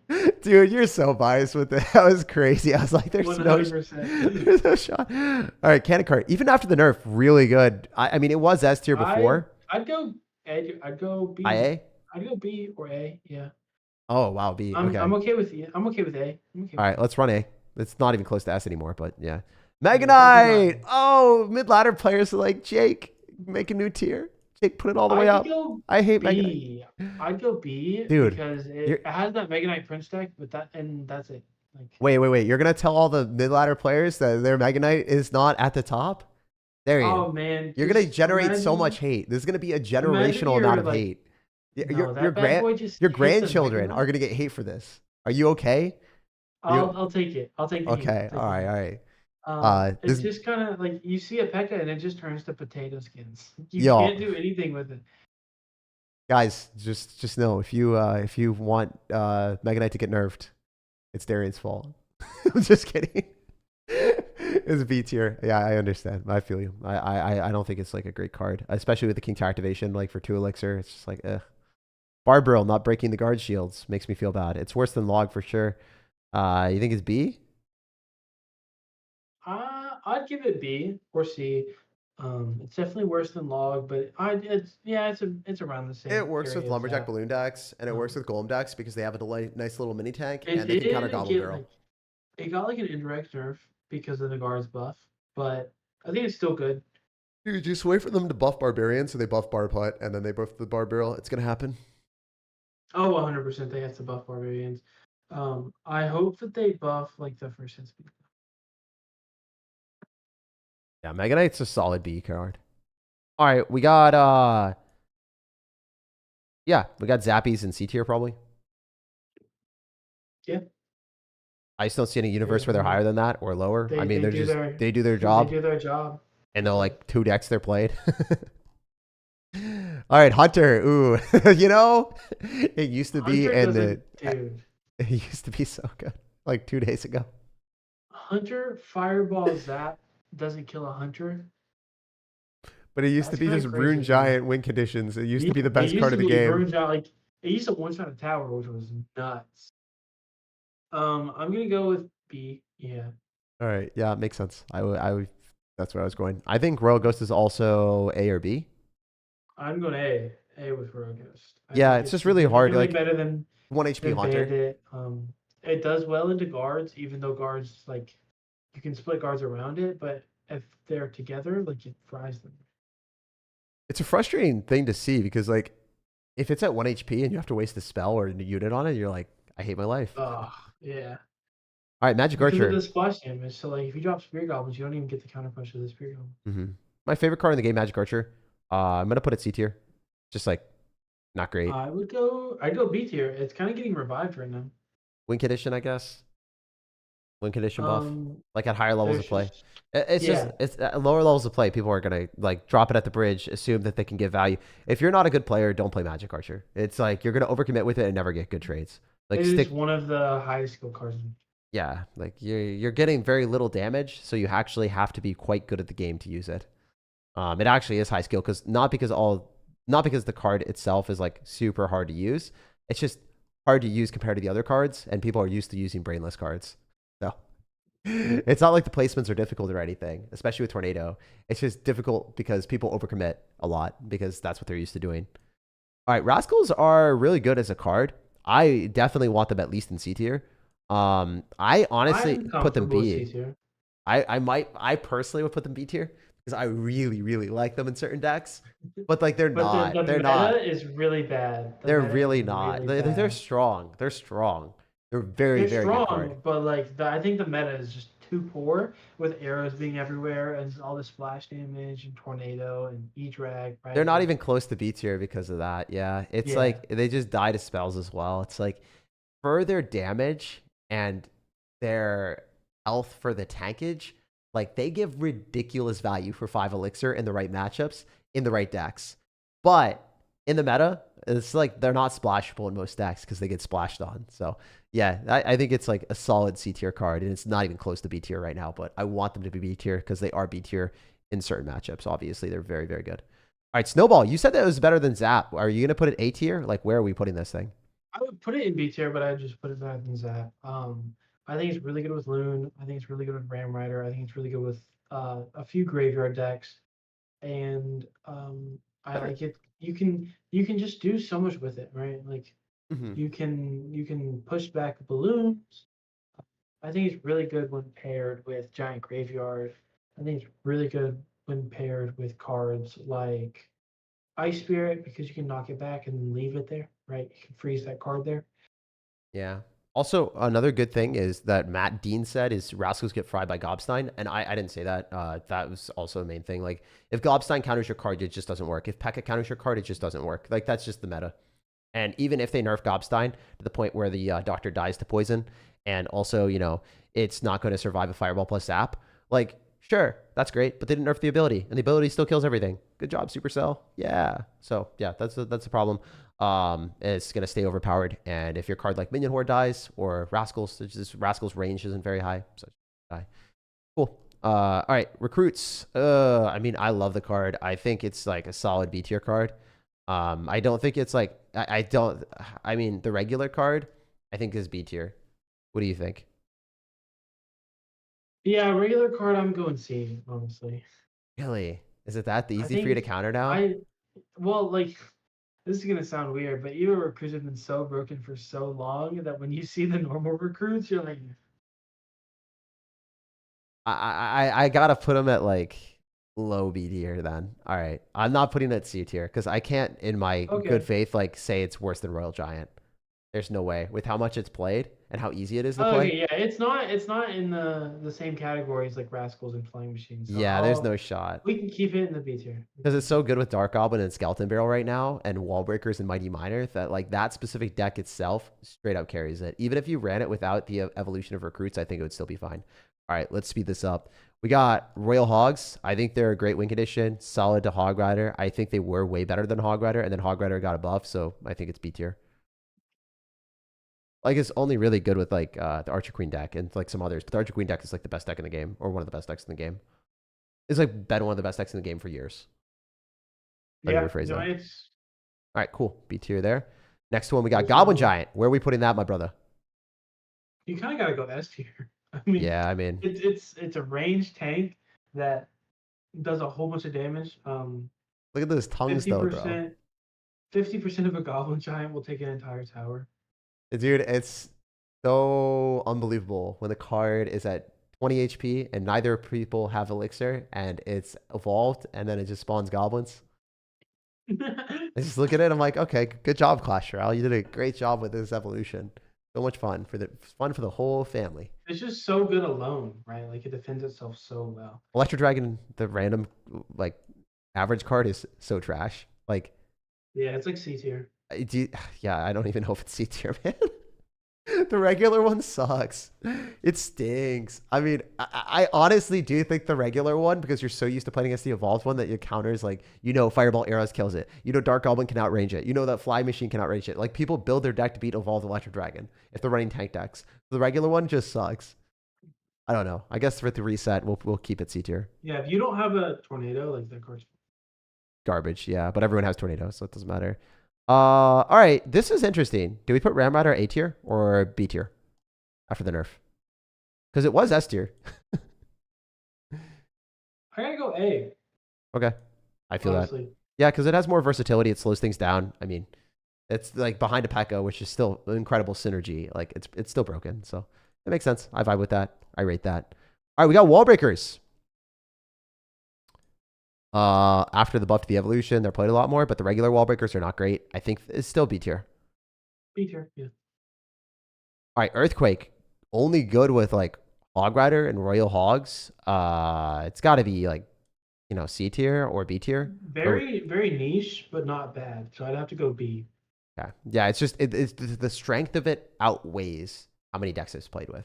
because it's Yeah. so strong. It's really good with like, Because the decks it's played in yeah. is really, really good in. Yeah, I guess it's super broken in those decks. Yeah, makes sense. And it's game winning in those decks. Like without it, like those decks just don't work. It is the MVP there. All right, that makes sense. All right, we got Goblin Cage. This card sucks if it's not evolved. We can't put it higher than C tier. Do we put it in D tier? No, we can't put it D tier. I think you can't put a D. You gotta go C. yeah, it makes sense. Really mediocre when it's like not evolved. It's not even played right now without the evolution. Like, yeah, it's played in like recruit stacks without it if you don't have it, but yeah, not good. Fisherman, this card got nerfed, but have you seen any change really? I think it's still good. B or A? It's not amazing. It loses the 1v1s now. Like when you pull a knight in, it loses the 1v1 to the knight. Yeah, but you're not using it to. Like that, I think that drops it down to C or B. My bad. B? Yeah. I was like, wait, what? Okay, we'll put it B tier. Misspoke, but yeah. Yeah, it was just like how I said you were C tier. So you're like, Fisherman C tier, not me. All right, we got Elixir Golem. Dude, this card, it feels like it shouldn't have good matchups because it's so easy to spam and win with. It's definitely B tier, right? At least. Yeah, you can't put any lower. I want to put it A tier, but we can't. Our B tier is looking mega thick out here, man.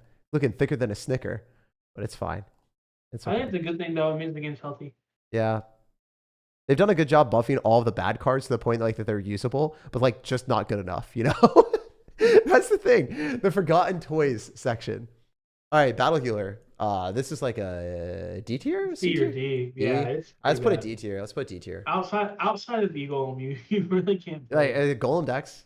You couldn't even run it with Goblin Giant, dude. You literally couldn't even run it with a Goblin Giant, Rune Giant. Like it literally didn't even work. But nah, that card sucks. Only high cost tanks and Elixir Golem. All right, Firecracker itself is like a B tier card. Or no?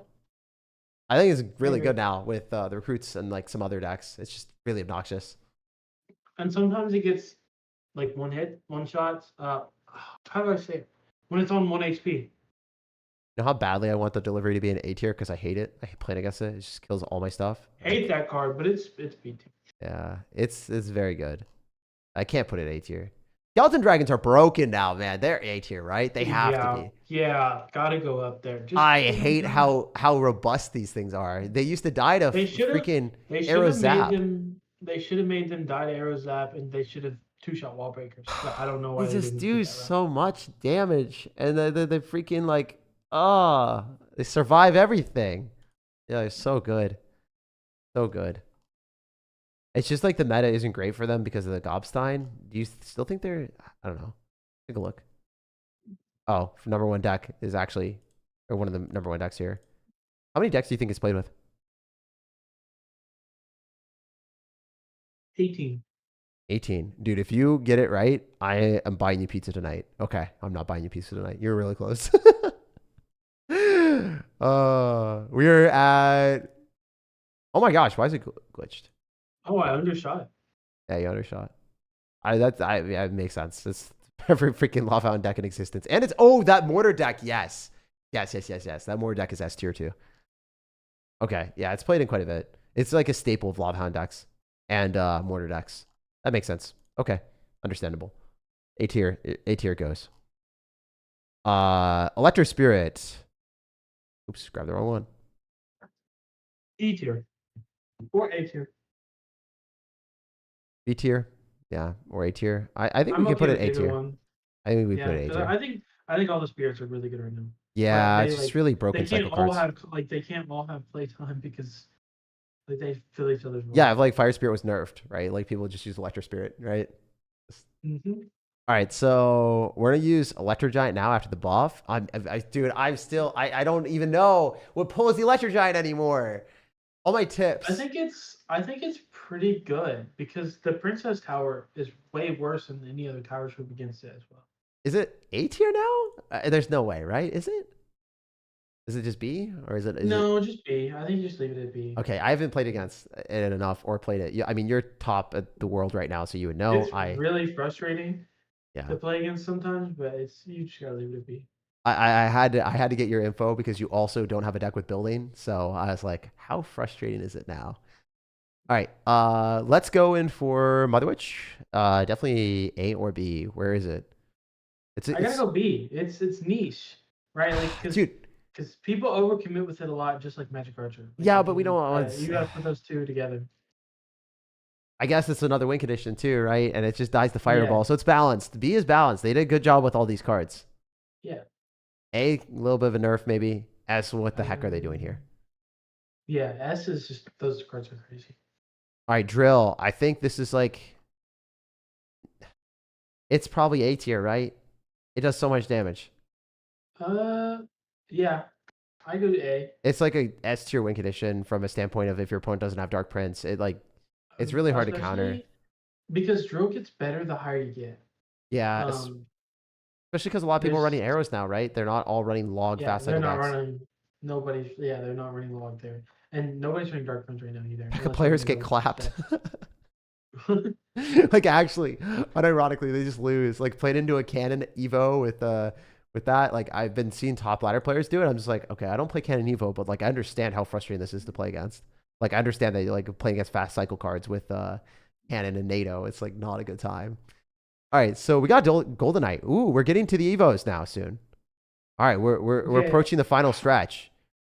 All right, we got Golden Knight. F tier is why would you ever play this? No, is it D tier? No, I think it's decent actually in E-Giant, but E-Giant only, so you have to kind of go like low C tier. Oh come on, Or man! high I B. hate this card so I think much. It's so crap. I think it's better than Giant Skeleton. They did him so dirty too, right? Like it's a champion card. It's supposed to be unique. It's supposed to be fun to play. It has an amazing ability. It was overpowered that it would always reach the tower, and then they nerfed it to shreds. And then now it's like usable finally because Electro Giant. So whatever. Not letting it dash backwards is what really ruined it. Yeah, by the way, this Love Hound is here only because it's going to get nerfed really, really hard by the balance changes. So we're doing this for future Clash Royale, not right now, because if we're doing a balance change for 3 days, then that's a waste of everyone's time.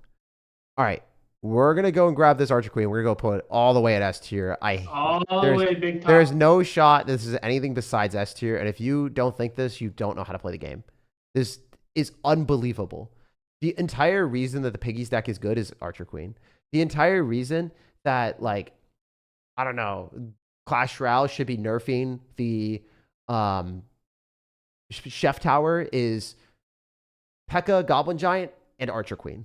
Archer Queen at level 16, one-shot spirits. That means if your opponent has to defend this Archer Queen and you're up Elixir, and then you drop an Archer Queen, they lose if they're running cycle decks. They just actually lose because they can't defend it. The Valkyrie, the Knight, it gets killed by an ability. It doesn't die to lightning anymore? It doesn't die to lightning. So, like, the stupid card, like, I don't know. It's unbelievable right now, and it's still really, really, really, really strong without the over-leveled stuff. It's great in bridge spam. It's great with piggies. It's great with pretty much anything you want, and especially since less people are running Goblin Stein, less people are running Electro Dragon, there's less lightning in the meta to kill the regular ones, so it's like, it's really hard to beat. I don't think they nerfed it the right way either. They nerfed its ability so you can't get multiple of them. They didn't nerf the actual duration. They should make it back where it was. It did not deserve the buff that it got, in my opinion. Skeleton King, great with Mortar, great with Skeleton Barrel, which got a buff. There's a new bait deck with it as well. It's going to be high A tier for me. Right? It's high A tier. Can't go any higher than A, because it's definitely not in the same category as things like Archer Queen, but we can throw it up to A. Also, guys, champions are going to be higher for us generally at higher levels of play, because once you cycle champion on the field, you cannot get another champion on the field. So what Clash Royale does is it gives you the next card in your rotation quicker. That means you have a 3-card cycle to get back to anything that you want. For instance, if you go in for the Skeleton King, it's on the arena, it's on the map, then you cycle a Dark Goblin. Then you're going to cycle 3 cards to get back to another Dark Goblin. If the Dark Goblin's on the field, if the Skeleton King's on the field, you can cycle 3 cards and get back to any card you want. So instead of cycling 4 cards, which is the typical rotation, it's 3 cards. That means that champions are really, really, really, really broken, since you get to get back to cards quicker. For instance, if you're back to a Hog Rider faster than your opponent is back to their building, that presents problems for them. So you guys can see how that gets really, really overpowered with champions. And that's why Little Prince, even though it wasn't like a great card for a while, was super strong and played a lot more than it should have been for most of the time until Goblinstein got back in action. So yeah, people value cheaper champions a lot at higher levels of play, and champions in general. Champions have just always been loved by pros. All right, so the next one is Mighty Miner, which recently got a buff, so its damage ramps up faster. I think this is like a straight up A tier, high A tier card. I think like the change was massively impactful. What do you think? Yeah, I think it's A tier. I think you can't put any lower than that, right? Like No. it has a crazy amount of HP. It kills anything. It's like one of the best counters in the whole game to Mega Knight. Yeah, it's great to P.E.K.K.A 2 if you can distract it a little bit.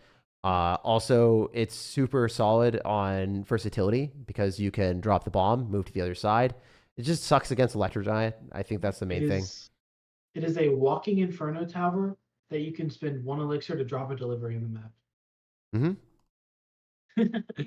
All right, next one we got Phoenix. I think that Phoenix is better than Mega Minion, but I don't think that it's upgrade it can go like A tier maybe.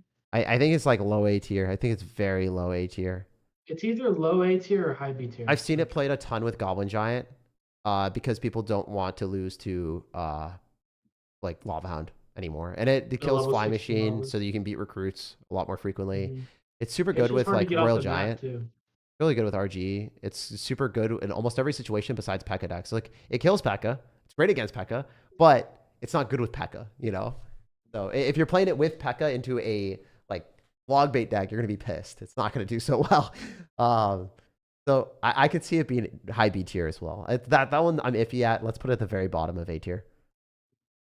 All right, next one we got Monk. This card sucks. Really bad right now. I'm going like you put it next to the Golden Knight for real. Too much Hydra, too much like Phoenix, too many like it just doesn't. It's better than Golden Knight, right? It has to be better than Golden Knight, or is it worse? You think it's actually worse at higher level? I think it's the same. Okay. Yeah. Just because there's so much eye drag, right? Why would you play it when you're gonna match into a P.E.K.K.A and then the P.E.K.K.A just kills it? Exactly. Like there's no point. Yeah, unless you want to lose a game, that's fine. Nobody's playing like there's no sit back decks, right? The Monk is really good when there's a bunch of sit back decks. All right. Also, I just want to say shout out to Darian for doing this. He's the GOAT. We'll be linking his Twitter very soon at the end of the stream. And yeah, you guys can follow him. He'll also be in the pinned comment of this as well. So I'll have the pinned comment to follow him. He's a top 200 player. So if you guys ever want advice, hit him up. The GOAT. Also, like the video if you're enjoying, because we're able to do this more frequently. If you like the video, then maybe I'll be able to do this every month or every set of balance changes. And if you guys want that, you know, we could fulfill that. It just has to do well. So all you have to do is like the video for us to get more of these out for y'all. All right, next up, we got Little Prince. We were talking about this. Also, Chloe and Mysticism. Thank you guys for the donos. Appreciate that. We're going to be putting all money that we make from these types of donos back into the content as well for editing. Little Prince, I mean, it's definitely better than Monk and Golden Knight. I think B tier again, which I hate to say, but like it's not a C tier card, and it's most certainly not a card that is capable of endeavoring into the A tier, right? Unless you think it's I think it's definitely got to be better than Golden Knight and Monk, but you can't put it up with the A tier champions. Like they'll win you a game. Little Prince has the effect of it gives you the 3-card cycle, and it's a unit that's hard to get off the board for 3 elixir. Like that's such a unique ability, and it's cherished, right? Like you can drop it on the field in the opposite lane. It will protect itself with the Golden Knight ability if they try and push into it, and if they try and go opposite lane, you have 3-card cycle, which is really, really, really beneficial. Yeah, makes sense. I think also having the versatility of like being able to pop an ability and then getting a mini tank, you know, fitting 2 cards in one deck is nice, because if you remember the Mortar deck with minions, a lot of times like it had Mortar minions and it had Ice Spirit. So it literally didn't have a tank. It didn't have Knight, it didn't have Valkyrie. It just used the Little Prince ability as the makeshift tank. So you could fit in 7 cards in the deck that, you know, like weren't necessarily like you could fit 2 cards in one, like the range damage dealer with Little Prince, like the Musketeer, and the Knight. So it's like the Knight Musketeer combined. So cool. All right, Void sucks. Is it F tier? Is it like I haven't seen it? Void is actually like potato skins unless you're sniping somebody. What do you even use to snipe? Like it kills Witch. Great against Witch. It's not good against witch because she spawns skeletons to protect No, no, no, yourself. no, no. It kills my witch, bro. I tried witch and I died to it. Am I terrible? Maybe they just timed it perfectly, but Okay, so you're saying that they're incredible. You're not saying I'm trash. Thank you. You're invited back on the next episode, bro. You made it. The glaziness happened. All right. There's two entire decks. Two entire decks with void. It has to be F tier, man. This card sucks. Like, why would you ever play it? But you can, like, it's gotta go like D tier or like. Really? Yeah. Nah, dude, I'd play 3 Musketeers and all these cards over this. Maybe Furnace. How'd Furnace sneak its way up there? Maybe I don't know. Is Furnace D tier after the buff? Whatever. Furnace is just the only card that I would be willing to put in the deck. Like, I don't know. I've never put Furnace in my decks. I'm putting F tier. It's F for Furnace, bro. That's fine. That's fine. Okay, Goblin Demolisher. I don't like when they buff cards and nerf them all the time because I'm just like, oh, this card's not in the game. Like it's stable. It does its job. Do you remember when it never reached the tower and they nerfed it too hard? Yeah. It literally never worked. Then it was broken again and they had to nerf it again. Yeah. No, they played ping pong with it. They're like, too good, too bad. I don't really know where we want to go with it. That's what happened. Also, I almost yanked out my headphones. That was a wake-up call. Goblin Curse. This card feels like a meme, but it's actually insanely good. I want to put it in B tier, but I want to put it near the middle of B tier. Yeah. I really like it, especially with Rage. I think it's insane with Rage and with Zap, but not many people run it with Zap because why would you run it with Zap when you can run with Rage and then Rage up your goblins? People play it wrong. people are so dumb with this card, man. You need to be so aggressive with it. Like especially if you force out your opponent's spells with other stuff. And then you know that they're going to be forced to drop a bait card to counter your Goblin Barrel. And then you go... you go Curse. The Curse amplifies the damage of your Rage. You immediately place Rage, and it kills everything. And then you just steal their Goblins. You get an entire Goblin gang of Goblin Barrel on their tower, basically. And the game's over. It's just, like, instantly over. So a lot of times, Goblin Curse is something that people aren't prepared for because it's so, like, underplayed. And if you pair it with Rage, that's the best thing. And as you guys can see, Rage is, like... absolutely broken, out of your mind, like insane, unfair. So if you play Goblin Curse, always pair it with Rage. Go Goblin Curse first, Rage afterwards on bait cards like Goblin Gang, and then you're solid. You don't have to go Goblin Curse Rage on Skeleton Armies, but you could if you just want to collect it really fast. If it's on the tower, near the tower, it's kind of funny. But yeah, you always go Goblin Curse first because it amplifies the damage that you deal from any of your cards or your spells or your attacks by 20%. So it's really, really nice. It's not just converting stuff and dealing damage. It also amplifies all of your damage, if you didn't know. A lot of people don't read the fine print on cards, so just want to say that. Anyway, next thing, Goblin Machine. This card was beyond broken with the Rune Giant. It was really good. And now I think it's trash. It didn't get a change. It's still really good. Do you think it's good? Yeah. It's only good against Cycle, though. So, like, I think it's good in duels, but it's, like, mediocre. So it's, like, C tier in ladder decks. Yeah, it was good with Rune Giant. I mean, XOP Sam was playing it, and he was just like using it to slaughter anything. Like if you dropped it as multiple layers of tanks with a Goblin Giant, Rune Giant, and then it had the little rocket thing, the Jinx rocket from Arcane, and it splashes onto things. It's really funny how they like, because it's really frustrating because like you literally can't play archers against it. You can't drop buildings too a lot of times. You can't.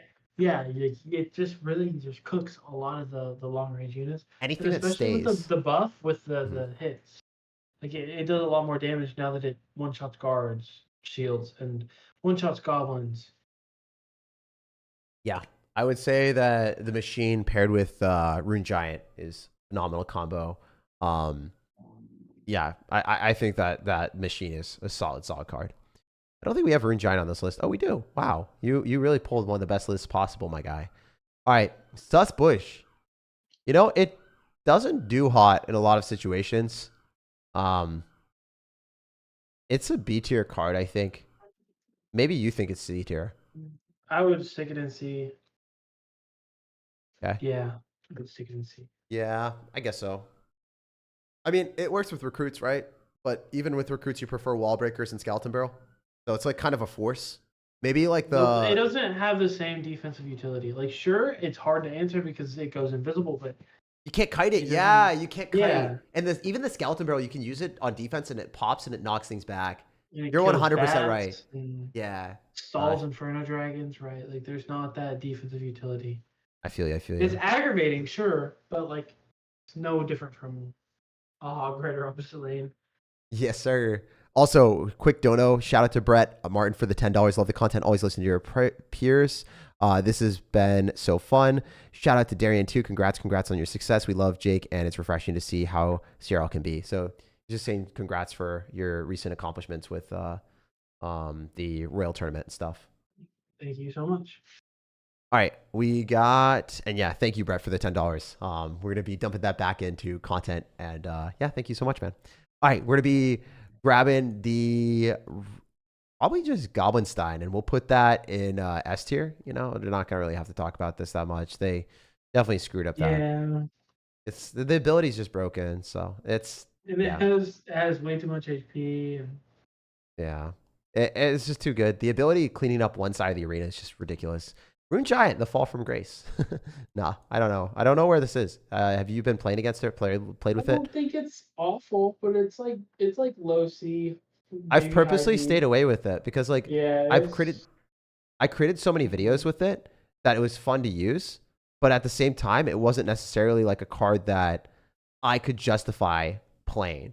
Because right now, if you play Rune Giant and you're using Goblinstein, like Rune Giant and all that stuff together with like Hunter, it's not the same. So I it's kind of sad. Like if you're a YouTuber, you want to create overpowered content at the start, but like later on, it's just like we've seen this a billion times, and the viewers and everyone that's been playing in the meta, we're all sick of this because it was dominating the game. So we're refreshingly ready for this thing to be staying in C tier for a while. Hopefully, it will eventually be fun to play again, but we're all like completely burnt out of Rune Giant. All right, so can you talk about the 3 towers and rate them? I'll be right back in 1 sec. There's something at the door. So just Princess Tower and Cannoneer, I guess. What would you Okay. rate them and talk about them? I would say Princess Tower is S tier, but that's fine because that's how the game should be balanced around everything. And then I would go Cannoneer is probably a strong A tier, just because it shuts down most beatdown decks. It does really well against P.E.K.K.A decks. It helps with anything that has a substantial unit HP to it. So I don't like it. It does the same DPS. I mean, not DPS. It does similar damage to the Princess Tower, but it does more around. I think it's 20% more. And that allows for the Cannoneer to DPS down those larger units more efficiently. You can also get some crazy interactions. So like, I don't think that there should be anything in the game that you don't have to respond to. So like, you don't have to respond to wall breakers if they mistime them or misplace them. You don't Yeah. have to respond to dark goblins anymore because it gets one shot, right? It doesn't. Firecracker won't get a hit on your tower. There's units that you don't have to respond to anymore because Cannoneer does so much one shot damage. So where are we putting Um, Cannoneer in Princess Tower? I'm putting Princess at S because that's just a standard in the entire game, right? Like I think that's a healthy standard. Um, I kind of like don't change Princess Tower. That's how the game should be balanced is around the Princess Tower. Yeah, it's generally like viable with every deck. Like there's not a Uh, single thing that like you look at Princess Tower and you're like, oh, this shouldn't be in the deck. Like even with the P.E.K.K.A decks, I was running P.E.K.K.A decks and it still worked with Princess Tower. it's still yeah, it does completely fine. And then Cannoneer I put it at like A tier.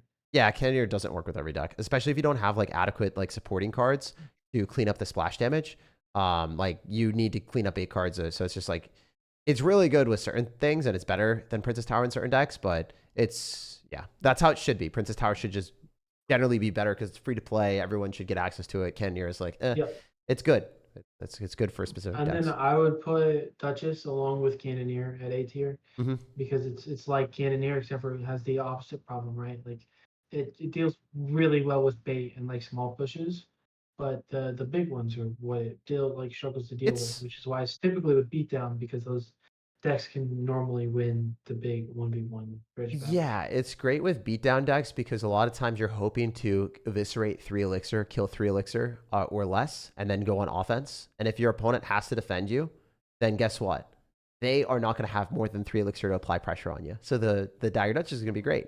So the Dagger Duchess fulfills the role, lets you clean up 3 elixir or less without really spending much elixir, and you're able to go on your merry way, spamming all of your elixir on offense. Or the other spot that it's really good in is Dagger Duchess loves playing against bait decks. If you play against log bait and they match with a Dagger Duchess, they're going to hate you because the Dagger Duchess is great against the Goblin Barrel, great against the Goblin Barrel Evo, and also just good against Goblin Gangs, Wall Breakers. Wall Breakers don't get a hit. Wall Breakers get a hit into Cannoneer. They get a hit into Princess Towers. They get both of them to connect into Princess Towers. They only get one of them to connect into Cannoneer, and they get 0 connecting into the Dagger Duchess. So a lot of bait players will get really angry whenever they match into Dagger Duchess and like kind of throw their phone, get really feisty on Twitter. You'll see people rage quit and get angry at you. But if you're running a log bait deck without a big spell, it always runs Dagger Duchess, because if you do not run Dagger Duchess, if you're running like log bait, Valkyrie, Fast Cycle, a lot of those decks in the World Finals didn't have a big spell. And the only way that they function is with Dagger Duchess. So then you have a shot of killing Goblin Barrels and Wall Breakers, because otherwise, if you aren't able to do that, you lose. If you talk to Hypno, the log bait player, one of the best log bait players in the world that spams that deck, he is the best player with that specific deck, the no spell one. He specifically only runs Dagger Duchess because he couldn't win against log bait decks without it. So you need to have Dagger Duchess in that specific deck. So I just want to give you guys a heads up. And it's also so spammy, so if the opponent doesn't have that much elixir, they can't really capitalize and spend more than 3 elixir. That would give the Dagger Duchess trouble. So yeah, those are the two things. I agree. We're going to put that A. Where would you put the Royal Chef? I mean, we can't say definitively. Obviously, it's S+ tier right now. Like, if you play a single game of Clash Royale in the past 2 months, you know that this is stupidly overpowered. They made their money on it. Congratulations. Good job, Supercell, for not nerfing this. Hope you guys enjoyed your money from that. Good job. Where do we put that now after they finally do nerf it and shred it? Because this should have been emergency nerfed a while ago. I think it'll still be A. Really? I don't think so, man. I think it's gonna be B at least. Do you think it's gonna? Do you think it's actually just gonna be A because of the overpoweredness of that? The reason I say that is because you don't lose a bridge battle with it, right? Like, as long as it levels up one of the key cards, you're gonna win the bridge battle every single time. If you have a leveled up Archer Queen, it's gonna start one-shotting spirits. It's gonna start two-shotting magic archers, right? Like, there's a bunch of units that it really screws with, and you can't do anything about it. You just have to let it come to your side of the arena. Even though it's going to be significantly worse, it'll still be playable, especially with cards like decks that don't rely on the tower too much, like Lava Hound and Golem. Yo, stop making sense, man. Don't do that. Stop making so much sense. Oh, that makes a ton of sense, dude. I wanted to be the Doomsday Brigade warrior that was like, hey, card's going to get nerfed to oblivion. I'm so excited. But I guess not. So if you win bridge battles with the offensive tower, then guess what? The opponent can't apply pressure into you, so it doesn't necessarily matter how much HP or damage it does, because you're just going to use the overpowered feature of getting the higher level cards and really abusing that. So I guess it's still going to have a place in the game. It really felt like it didn't deserve a spot in the game. I don't like when things get... Hot take. I don't like when things... No, it's not a hot take. They don't need to buff cards by giving higher levels and buffing their stats and making the game more confusing and complicated. I like, standard Clash Royale where they have innovative card concepts like a Magic Archer or a Princess, where like the card is balanced yet it dies easily, and you can kind of get well-timed trades if you're better at the game than your opponent. I don't like the Rune Giant that you pair it with 3 tanks and randomly like grab your nose and draw over the tablet with your nose and your snot, and then hopefully, you're able to slime your opponent with like 3 cards that you're not even controlling, and you're just hoping things go well. And that's what the chef gave. Like, it abused the strategies of just spamming 2 cards, high level stuff, or high elixir cards. And those high elixir cards generally give you more value if you level those up compared to lower elixir cards. So it just made more sense to be running those skillless strategies of spamming those at the river, especially when Darian said, like, Archer Queen one-shot spirits, or like, it doesn't die to lightning, or certain interactions where like the Lava Hound, the Lava Pup survive 3 shots from the Princess Tower it will take, and it usually took 2. So like those interactions are all different, and maybe like the Ram Rider would survive where the P.E.K.K.A. would survive when it shouldn't, and then like it'll just heal up because the P.E.K.K.A. will survive longer. So yeah, there's like those things that Royal Chef was S+ tier. Like, it was the best thing in the game. Like, it was, or is right now. If you are still playing for the next one day and you want to hit Ultimate Champion, and you're terrible at the game, Royal Chef is the way. All right, anyway, it's going to be A tier. Excited to see like how players play with that. So Evolved Skeletons. Now the Evos, these are all going to be rated based off of, are they worth playing compared to other evolutions? We're not rating them based off of other cards, because obviously all evolutions are better than every card in the game if you compare them one for one, because they're freaking evolutions. So we're comparing them based off of, are they worth playing compared to other evolutions? That makes sense, Darian? Are we good with that? 100%. Yeah. All right, these are the last ones. Let's speed run them. Let's get it. All right, let's speedrun them. Evo Skellies, S tier, right? Yes. Or after A. the nerf, A tier. Okay. After the nerf, A tier. Because the split isn't as strong as normal. That makes sense. Yeah. So yeah, A tier it is. They're always like worthwhile playing if you are running cycle decks, but not in every single deck anymore. And yeah, if you have split lane pressure, it's really good, even with Rail Hogs. But yeah, there's 3 of them, so you can kind of ignore one side a little bit more than you were able to before. Like that one skeleton that reaches the tower won't always happen anymore. And that's all it is, like it's one skeleton. So reaching the tower is all it takes. Firecracker Evo, I don't think it's good at all. I think it's like a D tier Evo. I'd give it at least C tier because it can do like a lot of damage. It does like 650 a shot. Do you really play Okay. Firecracker Evo over Dark Goblin Evolution or anything else? Like, does this deck, do any decks work with it besides? Only in Hog Rider. Yeah, Hog Rider Evolved Skeletons, right? That's it. Yeah. Yeah, I guess like Royal Recruits as well. I guess, yeah. It can be C tier. Fine. 2 decks. All right, Barbs, they suck. It has one deck. So Lava Hound. Go C. D, right? 2, my bad. It has the Bushman deck too. Is it C tier then because of the 2 decks? Are those decks Yeah, even I like? I would- guess I would Lava put it Hound, C because Lava tier. Hound's so good right now, or Lava Hound will. It's gonna be worse, but like it's still played with Lava Hound, and Lava Hound's really popular. All right, we'll take RG, and I mean I don't like it. It's gimmicky, right? It only really works with Rage, or like RG's really gotta go like. I like regular Royal Giant more than this a lot of times. Yeah, I'm just going. Yeah, just taking a C. I agree. You think it's a C tier instead of D? Like I really want to put a D tier. I really know hate that you it. can put. I don't know that you can put any Evo in D tier. To be honest, I think they're all decent. They're all okay. I mean, sure. I mean, I'm comparing them to other Evos. Like, is there a reason to run Royal Giant? Yeah, but I don't think the gap in Evo is just that big. Okay, fine. Yeah, you're right. There's a lot of people are actually still running the Evolved RG. All right, I'm wrong. I just personally, when I play it, you can play almost any Evo. Yeah, when I play it, I just don't get value from it. It just feels like it's a wasted card. A lot of times, unless you're running Rage. If you're running Rage, it gets a knockback when anything's around it for each attack. So it stomps the ground and knocks things back. So it does damage to air cards too if it's projectile, like it's something like, I don't know how it did. It killed my fly machine before. It really annoyed me. I don't know how that happened, but it does do that. I think if you like drop something really close to a building, it's like right above the towers, like your fly machine was placed behind the tower and it was directly above the tower. It has like a small splash radius. Yeah. I told Supercell this has to be a bug, and they're like, no, it's intended. I'm like, wait, so it's actually supposed to kill fly machines? So for that one gimmick, I think we can put it in C tier just for the memes. Yeah, I don't think I'm not sure. I think they could all be at least C tier. Okay, we'll see. We'll see. I'll see if I'll fight you on any of these other ones. All right, Mortar is S tier, right? Or is it? Me? Yep. Yeah. Mortar's S tier. It's super hard to deal with. It's just like there's really not that much explanation. It shoots goblins, and the goblins can take towers. If you get anything building up with it, you just win the game. 700 damage a shot. It's like 750 damage every hit, every shot. It's crazy, especially since Mortar's been one of the most dominant cards in the 21 challenge, and then also at top ladder. It's just really, really, really good. All right, Evo Knight, is this completely win a game. A tier? Good with Graveyard. It's just so stable and good. Rich Bam. It can win you games.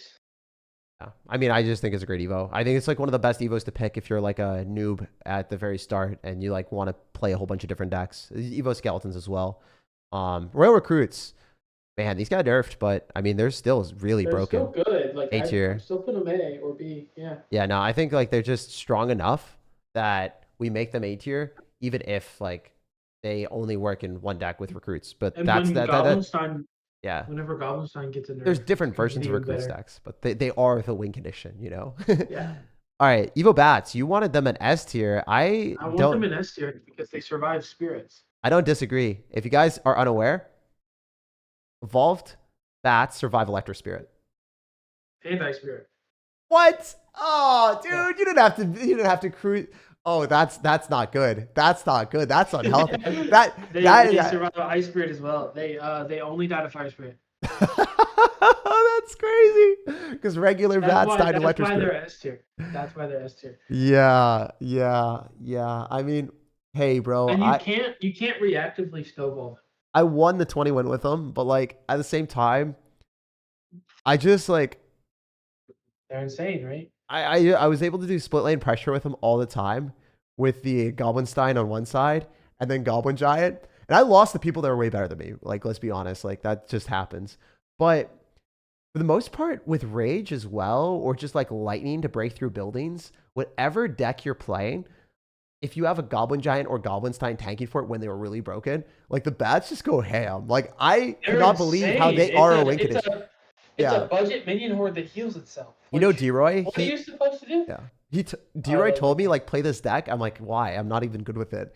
Like, it doesn't matter. I just played it. And then it, like, I didn't even know, like, half the, like, how it functioned completely. I just was able to pick it up a lot quicker than using a cycle deck like Royal Hogs. And I was playing Royal Hogs the entire time. And I just couldn't, like, I got 15, 16 wins. And it was just really tough where the Evo bats and some of these cards just autoplay themselves and create problems for the opponent where you don't even really have to know what you're doing. If you can counter push and build up pushes at the right point, Evo bats are great defensively because they can't like get spelled away with zap or whatever after they heal up enough. They also just don't really die on offense when they heal like the P.E.K.K.A. They're just forgotten about. They're forgotten about because everyone's like worried about the P.E.K.K.A. healing. But I think they would be a top 2 Evo whenever Arrows gets a nerf. Oh, facts. Because Arrows is in every deck. That's the only reason. That is the only reason. You're 100% right. Damn. Dude, that's an S tier take. Okay, Evo Archers I love. Conceptually. I love them too. They gotta go like A. They're my favorite. Yeah. Yeah, conceptually, I think they're my favorite Evo. Like right now, they're really, really cool. Like the fact that the longer range, they deal more damage, and then you can split them up and you can do dual lane pressure. So if one of them goes pew pew pew on the tower because it's like locked on from a distance, oh my gosh, it's so satisfying. They were beyond broken before when they could snipe buildings with too long a range. I think they dialed it down to a spot where I'm happy with how they are in the game. I think they're perfect, yeah. Yeah, no, they did a great job with that one. So Supercell, good job. Please do this again with all your other cards. I'll love you forever if you never let the Dagger Duchess and, you know, Cannoneer and then the towers ever get to that state where it's as OP. They need to leave the tower troops alone. Yeah. Leave the tower troops alone. They need to leave them alone. Give them the archer treatment where you get them in a good state. Let them ride out. I think the towers are in a good spot right now. I don't want them to touch them anymore. Yeah, leave. Don't add no new ones either. Like leave them. We're chilling. Or we should collectively pool money and give them the money they make from the tower troops and be like, don't do it again, please. No more. They'll be like ransom money. They're like, if you don't, we're doing it. All right. We got Ice Spirit here. I think that it used to be S tier, right? With the 3 stuns. Now it has 2. So I think like B. I don't think it's that good. Yeah. I mean, comparing it to other Evos. Obviously, so I want to clarify this again. The evolutions are comparing themselves to themselves. Will you use this evolution over other evolutions? The Ice Spirit is an S tier card. Sure, the Evolved Archers, S tier cards. All of the evolutions are S tier cards. But you don't want to be comparing evolutions to other cards because this is boring tier list. I'm not going to give you some dog crap tier list where there's no substance to it. We're going to give you reasoning and separate the evolutions amongst themselves. Hopefully you guys like that. If you guys disagree, you can let me know why in the comment section, why I should put everything in S tier. I don't want to do that. It's boring. All right. We got Evo Valkyrie. I think that this is probably worth playing in a lot of different decks. I mean, it was great. In a lot of yeah. Ooh, really? I was going A. Yeah. I thought it was worth it with Beatdown, and I also thought it was worth it in Cycle decks, but I don't think it's like... No, it's 22. There's no way. You can Really? drop an Evo Valk on a giant Night Witch, and it will full counter the giant Night Witch. Yeah, I know, but that's like I don't know. Do people just send in giant night witches by themselves and then like not? Well, if you go like lava the back and they try and punish you with giant Night Witch, you What can't. what type of moron goes giant night witch into an Evo Valkyrie though when you know that they've cycled 2 Valkyries and they're going to be to the third one? It's not like a 1 cycle evolution that sometimes it can surprise you. Like you obviously like that. I don't know, man. I feel like sure it's really good in Lobhound right now, and it's quite good in cycle decks like these. I think it's like high A tier. I wouldn't give it S, but we can disagree with that because you're better than me at the game. We'll put it in S tier. But yeah, I think over other Evos, I wouldn't play it as often. I mean, it's definitely really good, but it's not like an auto include. Well, Like if I have they can also go like Night Graveyard, and you play the Evo Valk and the Knight in front of the tower with like the tornado ticks, 1 tick each skeleton. really? Mm-hmm. Okay, So all right. that Evo Valk will full counter the graveyard. All right, I didn't know that. All right, fine. There's probably a lot of plays that I don't know. Like if you Evo Valk to Like counter the Knight, yeah. If someone goes Valk Loon, you can drop a high Evo Valk and full counters of both.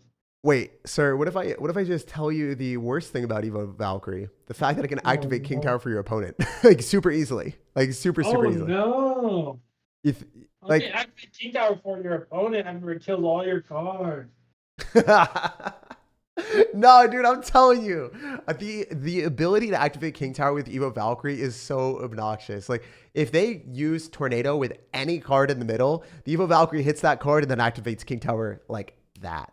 So yeah, Evo Valkyrie, in my opinion, not the best, but Darian thinks it's S tier. So I'll go with it. The stats right now are kind of borderline based off of like how many people are playing it and the decks that are playing it. I think that Lobhound's going to get worse. So I'd put it A tier, but we'll keep it S tier right now. It's good in a variety of different decks. It's good with like Hog Rider. It's good with Wall Breakers. It's good with minor Wall Breakers. It's good with Log Bait. It's good with Lobhound. I mean, there's just a variety of different decks that it's played with that I saw. So I'm just like, okay, fine. We'll allow it. All right. We got Evo Bomber, which used to be super good. I don't think it's that good anymore. It doesn't have the double bounce anymore, so it doesn't bounce twice. Yeah, when it hits something, that was a huge nerf. Yeah, it doesn't do double the damage. It literally lost half of its damage. Gotta go like B, right? Yeah, no, it's a solid B tier. Like if you're playing a deck that needs that extra Magic Archer oomph, and Bomber by itself is a great card, so it's like that's part of the reason why you would like to use Evo Bomber, because you're not feeling bad about cycling regular bombers, and it's cheap. So, I mean, I see it being B tier. It's definitely not A. I think that like 3 nerfs ago, because it used to have like the longer range. They used to have the double bounce, and it used to be 1 cycle. Mm-hmm. That Evo used to be insane. Yeah, Smurfblade also agrees with you. I guess 2 people better than me are saying that I'm wrong. Honestly, Evo Valkus bails out Lobhound and Hypno decks from being so aggressive. Yeah, I agree with that. I mean, I do, but like also I think that like Lobhound's going to get nerfed, so it's like, it's not going to be like S tier in the new meta. But yeah, it is what it is. It also dies to Pekka like really fast. Anyway, I'm sorry about that. What one did we just rate, bro? You remember? Bomber. Yeah, so B tier, right? Yeah, that makes sense. Yeah. Evo Wallbreakers after the buff, they are crazy. I think they're A tier. After the buff, they're really good. They kill barbarians so easily. Like your barbs are in shambles. You cycle One Evo. Of them will kill one of them will kill a minion, and it does that stupid little thing where like if it breaks in front of the tower, it does double damage. Yeah, I hate it. I hate it. Oh, it's so much damage too. That's exactly what happened to me. It broke in front of the tower. I was using Evo Barbs. My Evo Barbs died, which were 5 elixir evolution into a 2 elixir evolution.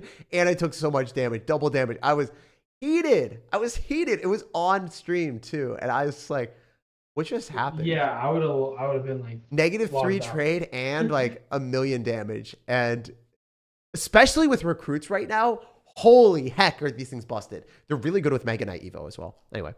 Yeah, there's no difference between a high A tier. That has to be it. All right, Evo Tesla trash. Are we putting it F tier, like not usable?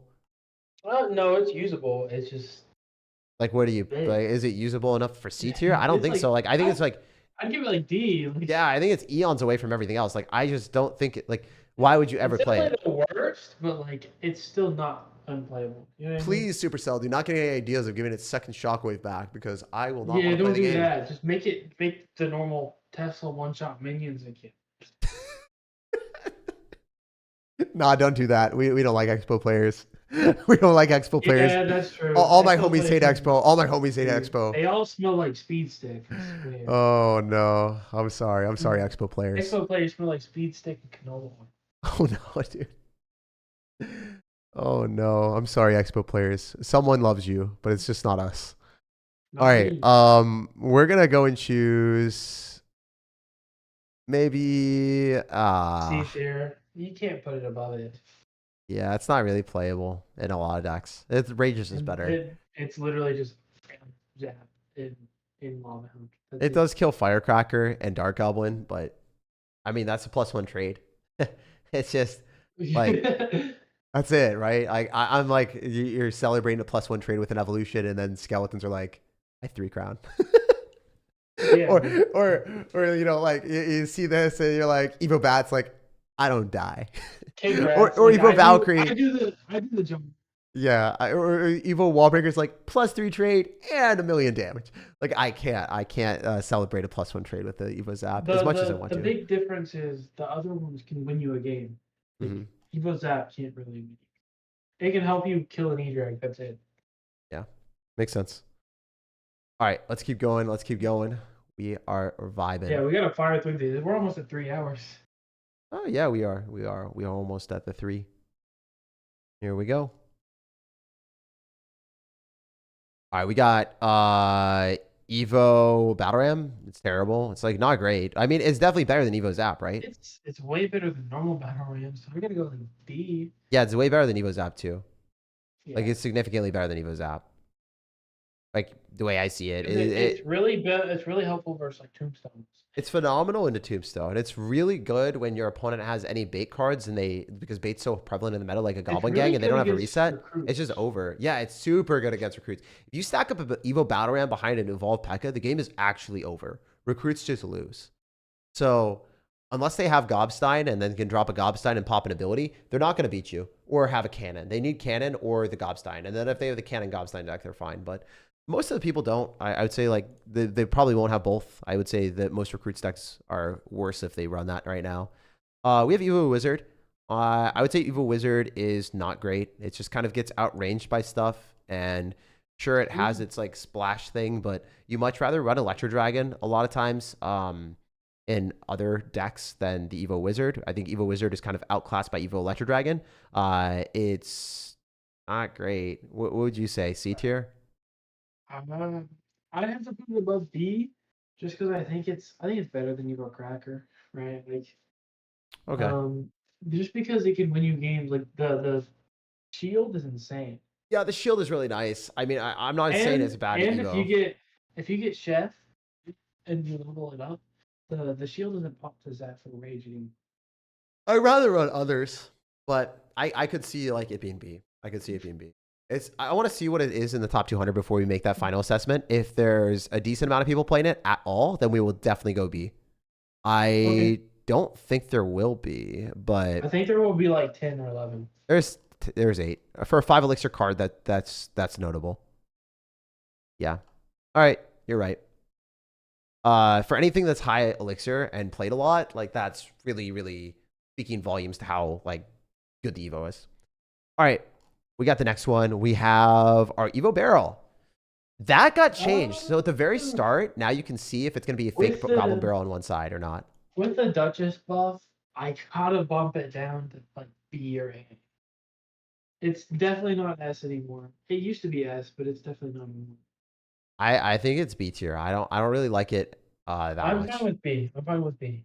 I mean, it works. I mean, I think it's really I can't put it strong. all the way down to C because you can do some dirty stuff with it, but I mean, if you have 2 tanks, it makes sense. It doesn't even matter if your opponent knows what side it is. Dual lane pressure is like really barrels, right? Yeah, because they know what side, and you have to do dual lane pressure, and you have to be in the late game, and then it's like really strong against Dagger Duchess. But otherwise, it's just useless in single elixir. If you go into Dagger Duchess, this is super bad. But against Cannoneer, it's like insane. Yeah, yeah, obviously, but there's not many Cannoneer decks. Most people are running Princess Tower or Chef Tower. I guess we'll see how many Cannoneers spawn into the meta and the next balance changes because people are going to be Well, moving and shifting away from the Pancake Tower. So yeah, I could see this like low A tier, honestly. You want to put it low A tier or do you want to put it high B? just keep high B, to be honest. All I think right. that's the best spot for it. We are so close, man. All right, Evo Goblin Giant, S Sure. tier. Great job, Clash Yes. Royale. Yeah, I'm not even gonna Wow. argue with that. Like, Wow. I What a well balanced think machine. you can put normal Goblin Giant like A, to be honest. I might have put that bad boy a little too, but Evo Goblin Giant is like miles away. I see that. I feel that. I mean, I think regular Goblin Giant right now, with Rage and the Tower buff, is S tier. But I think like after the balance change, it's probably A tier. You feel me? Yeah. Yeah, because I do think with the chef, it's still S tier. But like, yeah, I guess, if the chef gets nerfed, it's not as good. I feel you. I feel you. All right, we got the next one, which is Evo Drill. I think Evo Drill is funny because a lot of people are like, Jake, why don't you have Evo Drill? Like, what is this? Why no Evo Drill? But like, Bomber was so much better. If you don't Yeah. have poison, there's no point to run Evo Drill. Yeah. Evo Drill is fine. It's good. It's just like a lot of drill decks don't even have Evo Drill because they rather have other cycle cards. It's really niche, so I'd have to go like B, like low B. Ooh, I was gonna go C. I'm okay with C. Yeah, I don't like it. I think it's fine. I think it works with certain You decks. can only run it with poison. That's it. Well, I think that you could run it with NATO Bomber if you don't have other things in your deck. I think that's fine. I think it's permissible. Or Evo Skeletons if like you're running like a really fast aggressive deck. Yeah, but now that Evo Cannon is good, you can always just run Evo Cannon instead of Evo Drill. Yeah, they're like I guess the guy that got banned, I forget his name, but he ran Inferno Tower and he always like he switched in Evo Drill once in a while. I don't know. It depends. Sometimes he would just run regular drill too. So it's like one of those things where you don't really know what direction it's gonna go. But I was trying to look at his what was the deck? I want to see guaranteed to whatever it was. Right here somewhere. I'm just looking at all the decks that I played from viewer creations. All right, I guess I'm just not gonna find it. I think it was like Bandit, Fire Spirit, NATO, Evo Bomber. I think it did it have Evo Skeletons or did it have regular? It's just like the Alpha QQ deck. Yeah. Does it have Evo Drill or not? It doesn't have Rocket. No, it doesn't. It has Evo Bomber, Evo Skeleton. Yeah, so that deck, like even the number one deck in the world from it, like just didn't run Evo Drill. That's pretty funny. Pretty funny. I don't know. I guess sometimes he swapped it in and out. All right. Anyway, we're gonna go to the next one. We do have Evo Goblin Cage here, which I think is great. Like I love this card, man. It eats I think Pekkas. it's insane. I think it's S tier. It eats things, bro. I actually think it is S tier in this meta with like Goblin Cage. The premium big bag, like. Yeah, I mean, I'm biased. I love the card. I've always loved the card. I also know how to play Goblin Cage in the most optimal placements. I think it's S tier. I extract way more value with this card than any other card because I played it for so long. I've been playing it before it was cool to play Cage. I know all the placements. Like you said that you could pull it to the Hog Riders the other side and then get the Cage Brawler. Other things that you can do is like you can drop it directly down the middle and it will full counter a Ram Rider or a Hog Rider. And you don't drop it in the middle where you typically like place your buildings to counter stuff. You drop it like straight up in the middle of your tower and the bridge, like in a straight line, vertical line. And then the Goblin Cage doesn't have to move. It will just continuously attack the Ram Rider or the Hog Rider. If it has to move and chase the Hog Rider or the Ram Rider, then it's going to like keep running and it's going to suck. But if it's in a straight line, the Hog Rider comes down here, it kills the cage, and then the cage stays here, and then it just keeps attacking the Hog Rider, and then the Hog Rider tries to go, and it dies. But if you have your cage like really far in the middle, in between your towers, then the cage is going to have to walk back towards the Hog Rider, and it's just going to like not be able to go towards the tower. Like it's not going to be able to kill the Hog Rider in time or the Ram Rider. It's going to have to walk towards the Ram Rider or the Hog Rider, and that's just bad. So you want it to be in a straight vertical line where it's in between your tower and the bridge. I think I've said that a lot, but yeah. Cage is great. Evo P.E.K.K.A. S+ tier. I mean, this is the most messed up thing I think they've ever done. I think we talked about this before, but yeah, it's... yeah, they just took a broken card and made it heal itself. Yeah, after increasing its range, right? Like they made its range so it hits from Narnia, as you said, and then it heals. And then they're like, let's And not nerf it to oblivion because people love their P.E.K.K.A. and they're just going to rage quit the game and no one's going to want to play. So like, like even though Pekka's the face of Clash Royale, uh, you you can't do that. yeah, it's not ideal that butterflies are flying everywhere and people are trying to fly away from Clash Royale and migrate to a different direction.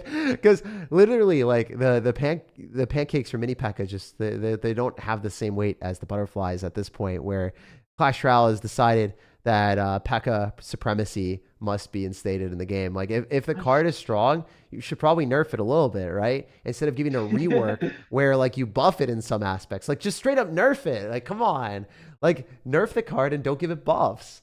So that's what it should have done, and then it didn't, and then that it's just really broken. So hopefully, they actually reevaluate how this is going, because if it continuously heals up and it stays alive and it does a lot of damage and it pairs perfectly with other S tier cards like Rage, so it attacks faster, and the Pancake Tower that's like allowing it to level up, so it's even more of a menace. It needs its range like nerfed, and people are like, oh, like that's not gonna do anything, but It does so the much. the big thing it does is you can push off the tower, right? You can play a unit between it and the tower and it'll push it away. Yeah, that's a huge deal. Like if the P.E.K.K.A. is on your tower and you can't knock it off, you're gonna lose the Then game. you're cooked, right? Yeah, the Like, game is just your over. entire tower is just off. Yeah, it's just over. And the other thing is like the P.E.K.K.A. range as well, like it getting that last hit right before it's about to die on something and then it heals up. Man, That's bad. The Chef Tower as well, like the way that the game works is it increases the level, right? So it increases the damage and the health. So it's healing more. It's healing more. And on top of that, it is going to be able to get extra health so that it survives longer, so that it can heal more in the future. So like if it heals up because it gets more level, then it's also able to stay alive and just continuously heal. And then it becomes like a snowballing momentum thing. That's just really something that you have to feed a ton of elixir into on defense. And it's not fair. It's just, it hasn't been fair for months. And yeah, hopefully they change that. Doesn't seem like that's happening though. All right. So then we have Evo Mega Knight, which just kind of isn't as good as the P.E.K.K.A. I mean, it's still a great card. Do you think it's S tier? Yeah, I think it's really good, but it's not S. I put it in A. A lot of people are saying it's S tier, but it's just overshadowed by P.E.K.K.A. I don't necessarily believe that it's S tier. I think it is A tier. I'm right there with you, my guy. Because I think it'd be disrespectful to put it in S tier, honestly, with how little it's played. I think the Electro Dragon was one of the bigger falls from grace. Is it from A or B tier? Would you put it in?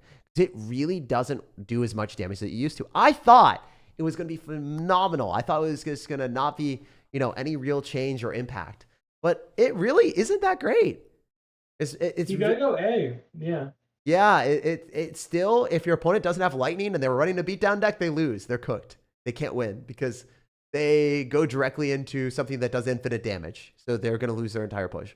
So if they have no way of killing it, sniping it with a Dark Goblin, Fly Machine, Lightning, something like that, the Electro Dragon wins in every interaction. But the Electro Dragon just doesn't infinitely kill things as quickly. So it's not going to be played in every deck because you can't immediately get value from it. But in the right decks, like, if you're playing a Golem deck, or I guess if you're running P.E.K.K.A. and you're spamming a lot of stuff behind that with Ram Rider, it's still pretty strong. So what other decks do you think that run Electro Dragon Evolution? We'll take a look as well. There's P.E.K.K.A. and there's Gold. That's about it. Mm-hmm. I want to see if there's anything else new. I mean, there's some weird decks. Oh, we forgot the balloon decks. I mean, Balloon Lumberjack Freeze, like without P.E.K.K.A. That is a thing. And Elixir Golem. Oh my gosh. Yeah. It's not even Golem. It's just straight up Elixir Golem. What am I talking about? Yeah, there's quite a few. It's not fun to play into. And those decks, like when they're really, really popular in the top 1,000, they're less popular in the top 200, but they're still like unbelievably good. So if you are bad at the game, a lot of times you can just play those decks and be successful. If you get good matchups, you automatically win. So Electro Dragon is a polarizing card again. If you have Lightning, really, really easy to deal with. Without Lightning and you're running anything that, can't clean it up, you're just going to instantly lose the game. So that's a bad game design, in my opinion. Like, you don't want cards that automatically win games for people. I hate it. So I hope it gets nerfed more. I didn't like the concept of infinite damage. I never did. That's my take on it. Anyway, we are on to the last, 3 cards, man. Let's get it. We're going to finish before 3 hours, maybe. All right. Hopefully. So let's not last forever on this Musketeer, Darian. What are we doing here? We're gonna go and grab Musketeer and put it in the A tier, I think, after the buff, A-tier. or is it Yeah, S after the tier? buff, I think it's just a simple A-tier. You think it's gonna be A tier forever, or do you think after the buff it could be S? No, I think it'll stay A. It has really good outplay potential, which is why I really like it. But it's not insane, right? Yeah, it's not as good as the others. The others are like they win games, especially Goblin Well, if King. it's on at the same time, if it's on defense, it's just the same like a simple Musketeer because it has to be out of range. It has to be over 6 tiles away to do the super shot. Yeah, it's not always going to give value. I think the cards in the S tier always give value, like almost always. They're really hard to not get value out of if you play it with a single brain cell. Besides Princess Tower, but like that's like just out of the towers, it's the best one. Yeah, I think that Musketeer is phenomenal at sniping like Archer Queens, Inferno Dragons, like hitting ranged cards, like potentially any building that you need to hit, so your balloon can break through. I love the fact that it has a lot of outplay ability. There was one thing that I was kind of shocked by, that it was super weak at the start, and then they buffed it, and they didn't overbuff it. Like, they did a good job. So shout out to Supercell for that. Maybe they will overbuff the Musketeer, and then the Evo Musketeer will be too strong. But hey, I'm here for it. I think Musketeers are not that obnoxious. I do think that Evo Musketeer, like, there's ways of outplaying it. You like block it, and I think that's fine. So I like that. Good A tier card. Next thing is Evo Snowball. Oh, I want to talk about this too. So there are plays that you can do, like it's going to have its range increased so it can pull things back further. It's not actually that good at all. It's super underwhelming. You'll see it played and like pull back P.E.K.K.A.s and beat down decks, but a lot of times Tornado is just pretty much the same thing, and it doesn't take an evolution slot. I think it's got to do as much as Evo's Zap if they want it to be good. Yeah. It doesn't do that much damage. It literally doesn't do any extra damage, right? Zero extra? I think it has to do double. Like, if it does double, I think it's fine. But yeah, if it killed Firecrackers and Dark Goblins, that would be phenomenal. But then they would be like, oh, it's just strictly better than Evo Zap. And it would be strictly better than Evo Zap. So they don't want to nullify Evo Zap's existence. But at the same time, like, yeah, Evo Zap, it gives a reset. So there is still utility there. So like if we're arguing it, it's still a utility. But yeah, maybe not double damage. Maybe just enough to kill Firecracker or whatever. Like maybe just enough to kill Firecracker or Dark Goblin. Like pick whatever the weakest one is and then kill that. Yeah, like it shouldn't be like Dark Goblin. Dark Goblin dies a log. Arrows goes Firecracker. I would be fine with that. I like it killing Dark Goblin. I hope that they do that. I think that'd be good for the game too, because then you're like, stupid Dark Goblin's not surviving against my graveyard. Yeah. Yeah. I think that'd be good. So they could also make it to where like the splash does one thing of damage, and then if it's caught in the roll, that's another thing of damage. Yeah. So like the things that like you have to hit Dark Goblin like directly on to kill the dart would be a good way to balance it. Smurfblade says, funny Evo Snowball buff idea. Ramp up damage the more troop it picks up. That makes sense because like the troops are jumbling and hurting each other because there's so many clumped up. So like the swords of the knights and the spear goblins are poking each other. That'd be so funny. Like it just be like the more units that it picks up, the more damage that it takes. But then they like screw up somehow. Like they'd be like, you know, the hunter counts as 5 units because it's got so many shotgun shells. Like they would do something like that in the coding. It would be really funny. Or like the Lava Hound would have so many units inside of it. So then they would like not be able to code it correctly. And it would, yeah, it would be horrendous. But that's a good idea. I just don't know if it's actionable for them. Because they are working with archaic code. It's not like they're designers and the people that they're working with, like they're not incompetent. Supercell is really, really good coders and really smart people that are actually working on the game. Maybe the design and some of the decisions from, you know, the top above for the overarching theme, it's not the best, but the people that actually implement it are really, really smart. Unfortunately, like they're working with super old code. So like stuff like that, when they try to add things and they try to change things, the changes sometimes can be jumbled and messed up. So just want to give you a heads up. I'm surprised they haven't like redone all of the code yet. Yeah, I mean, it probably costs too much money, and it's really difficult to migrate the game, I think. Like, so I don't know if that would ever happen. If they did redo it, that would be a really good thing for the game, because then they'd be able to have like skins like Brawl Stars and monetize in different ways. But hey, who knows? That's what I would wish, but I don't think it's possible. Based off of it not happening yet, I don't think it's possible. Maybe it will be, but who knows? But yeah, you slam your opponent's troops into each other to Smurf Blade. Yeah, exactly. That's cool. Love the I videos, would always learning so something love new. Thank you, Uncolt. Thank you. I thought your name was going to be I'm Uncle. waiting for a rubber ducky talk. Rubber duck. All right. So yeah, Evo Snowball, it's great with Musketeer decks and, you know, really good with Balloon if you're able to pull things back. So then you get more room so your Musketeer can damage things down. Also, hiding your opponent's units in the Snowball so then maybe the Balloon can get that extra shot, the slow and the knock, like of, you know, knocking them away and then also pulling them away. It's kind of fun on offense to get that last hit. One thing that I did for a prediction for a game-winning play is I predicted that he was going to drop something on top of my Musketeer.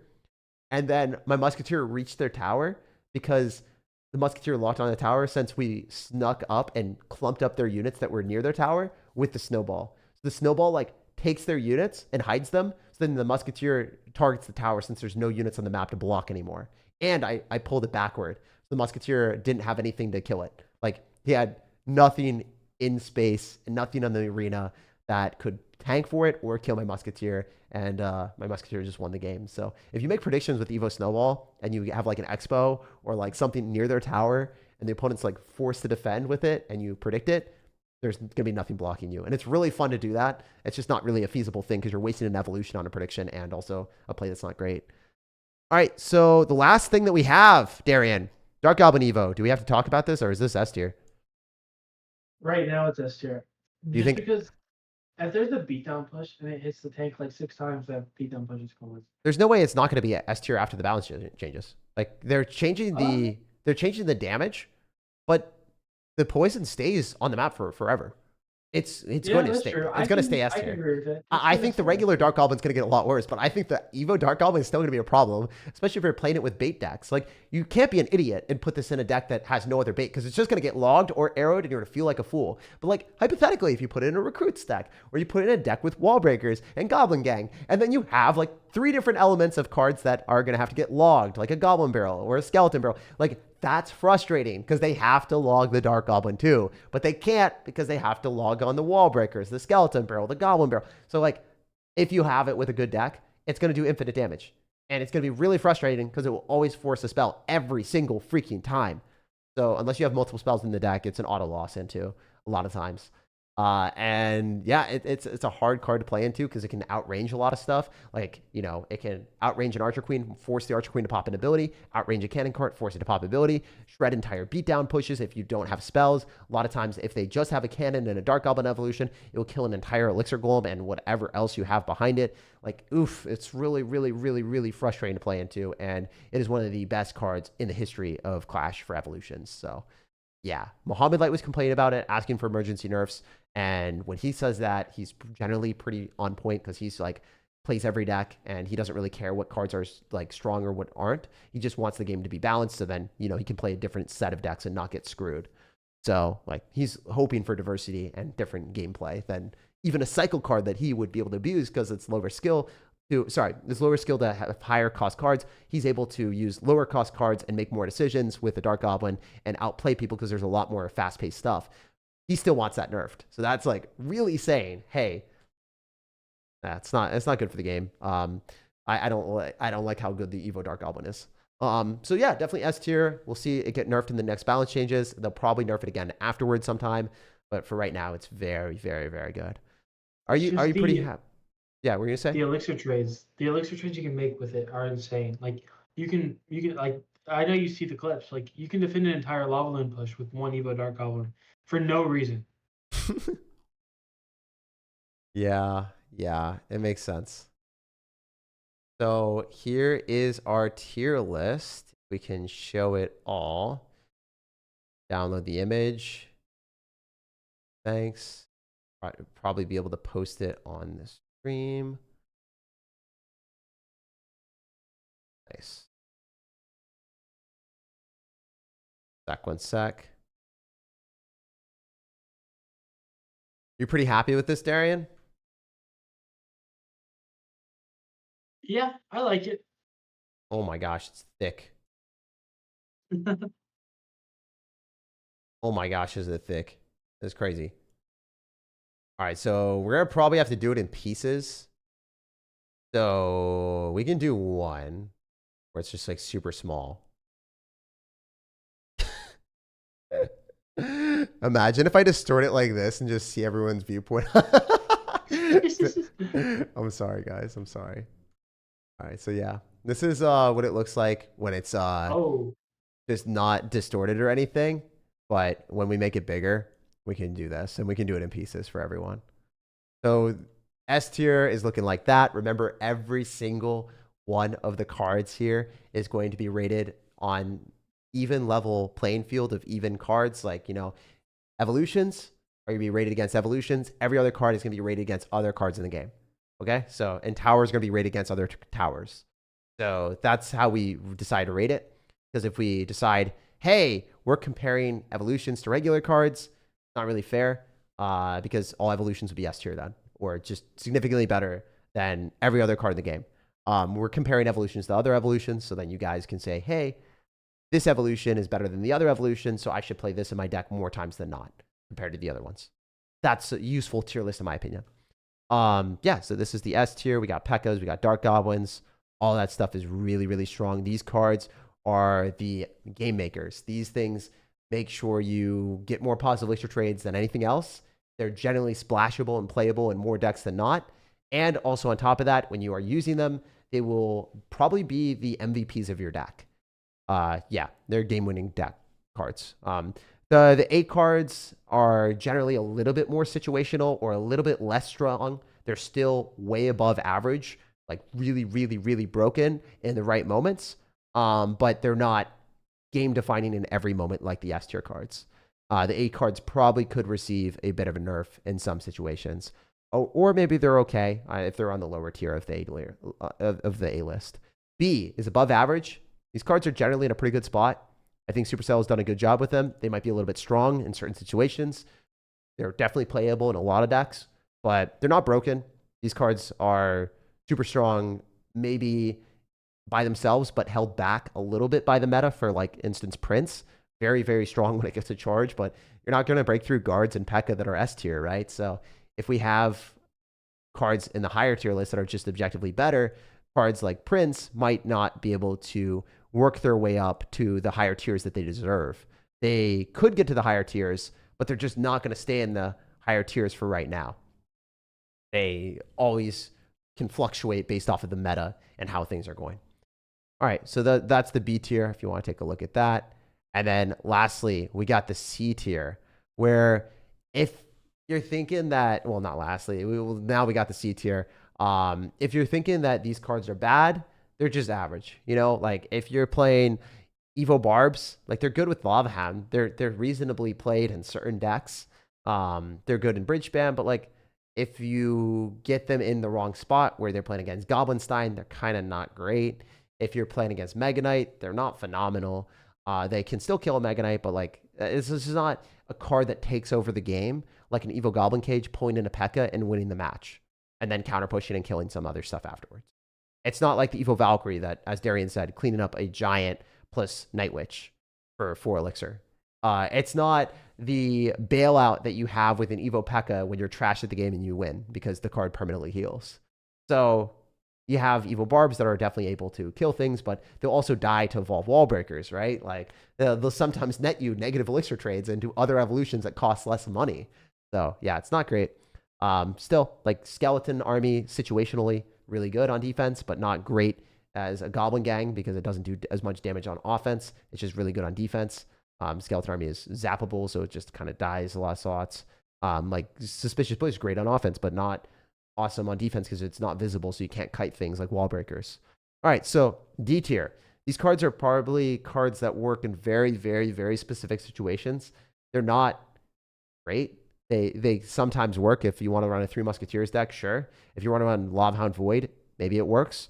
Elixir Golem with Battle Healer, fine, sure. That's situational. Giant Skeleton, not a terrible card. Like it works in other metas, but right now it's trash because P.E.K.K.A. is everywhere and P.E.K.K.A. beats it. And you look at Giant Skeleton, it just doesn't do enough tankage, doesn't do enough damage.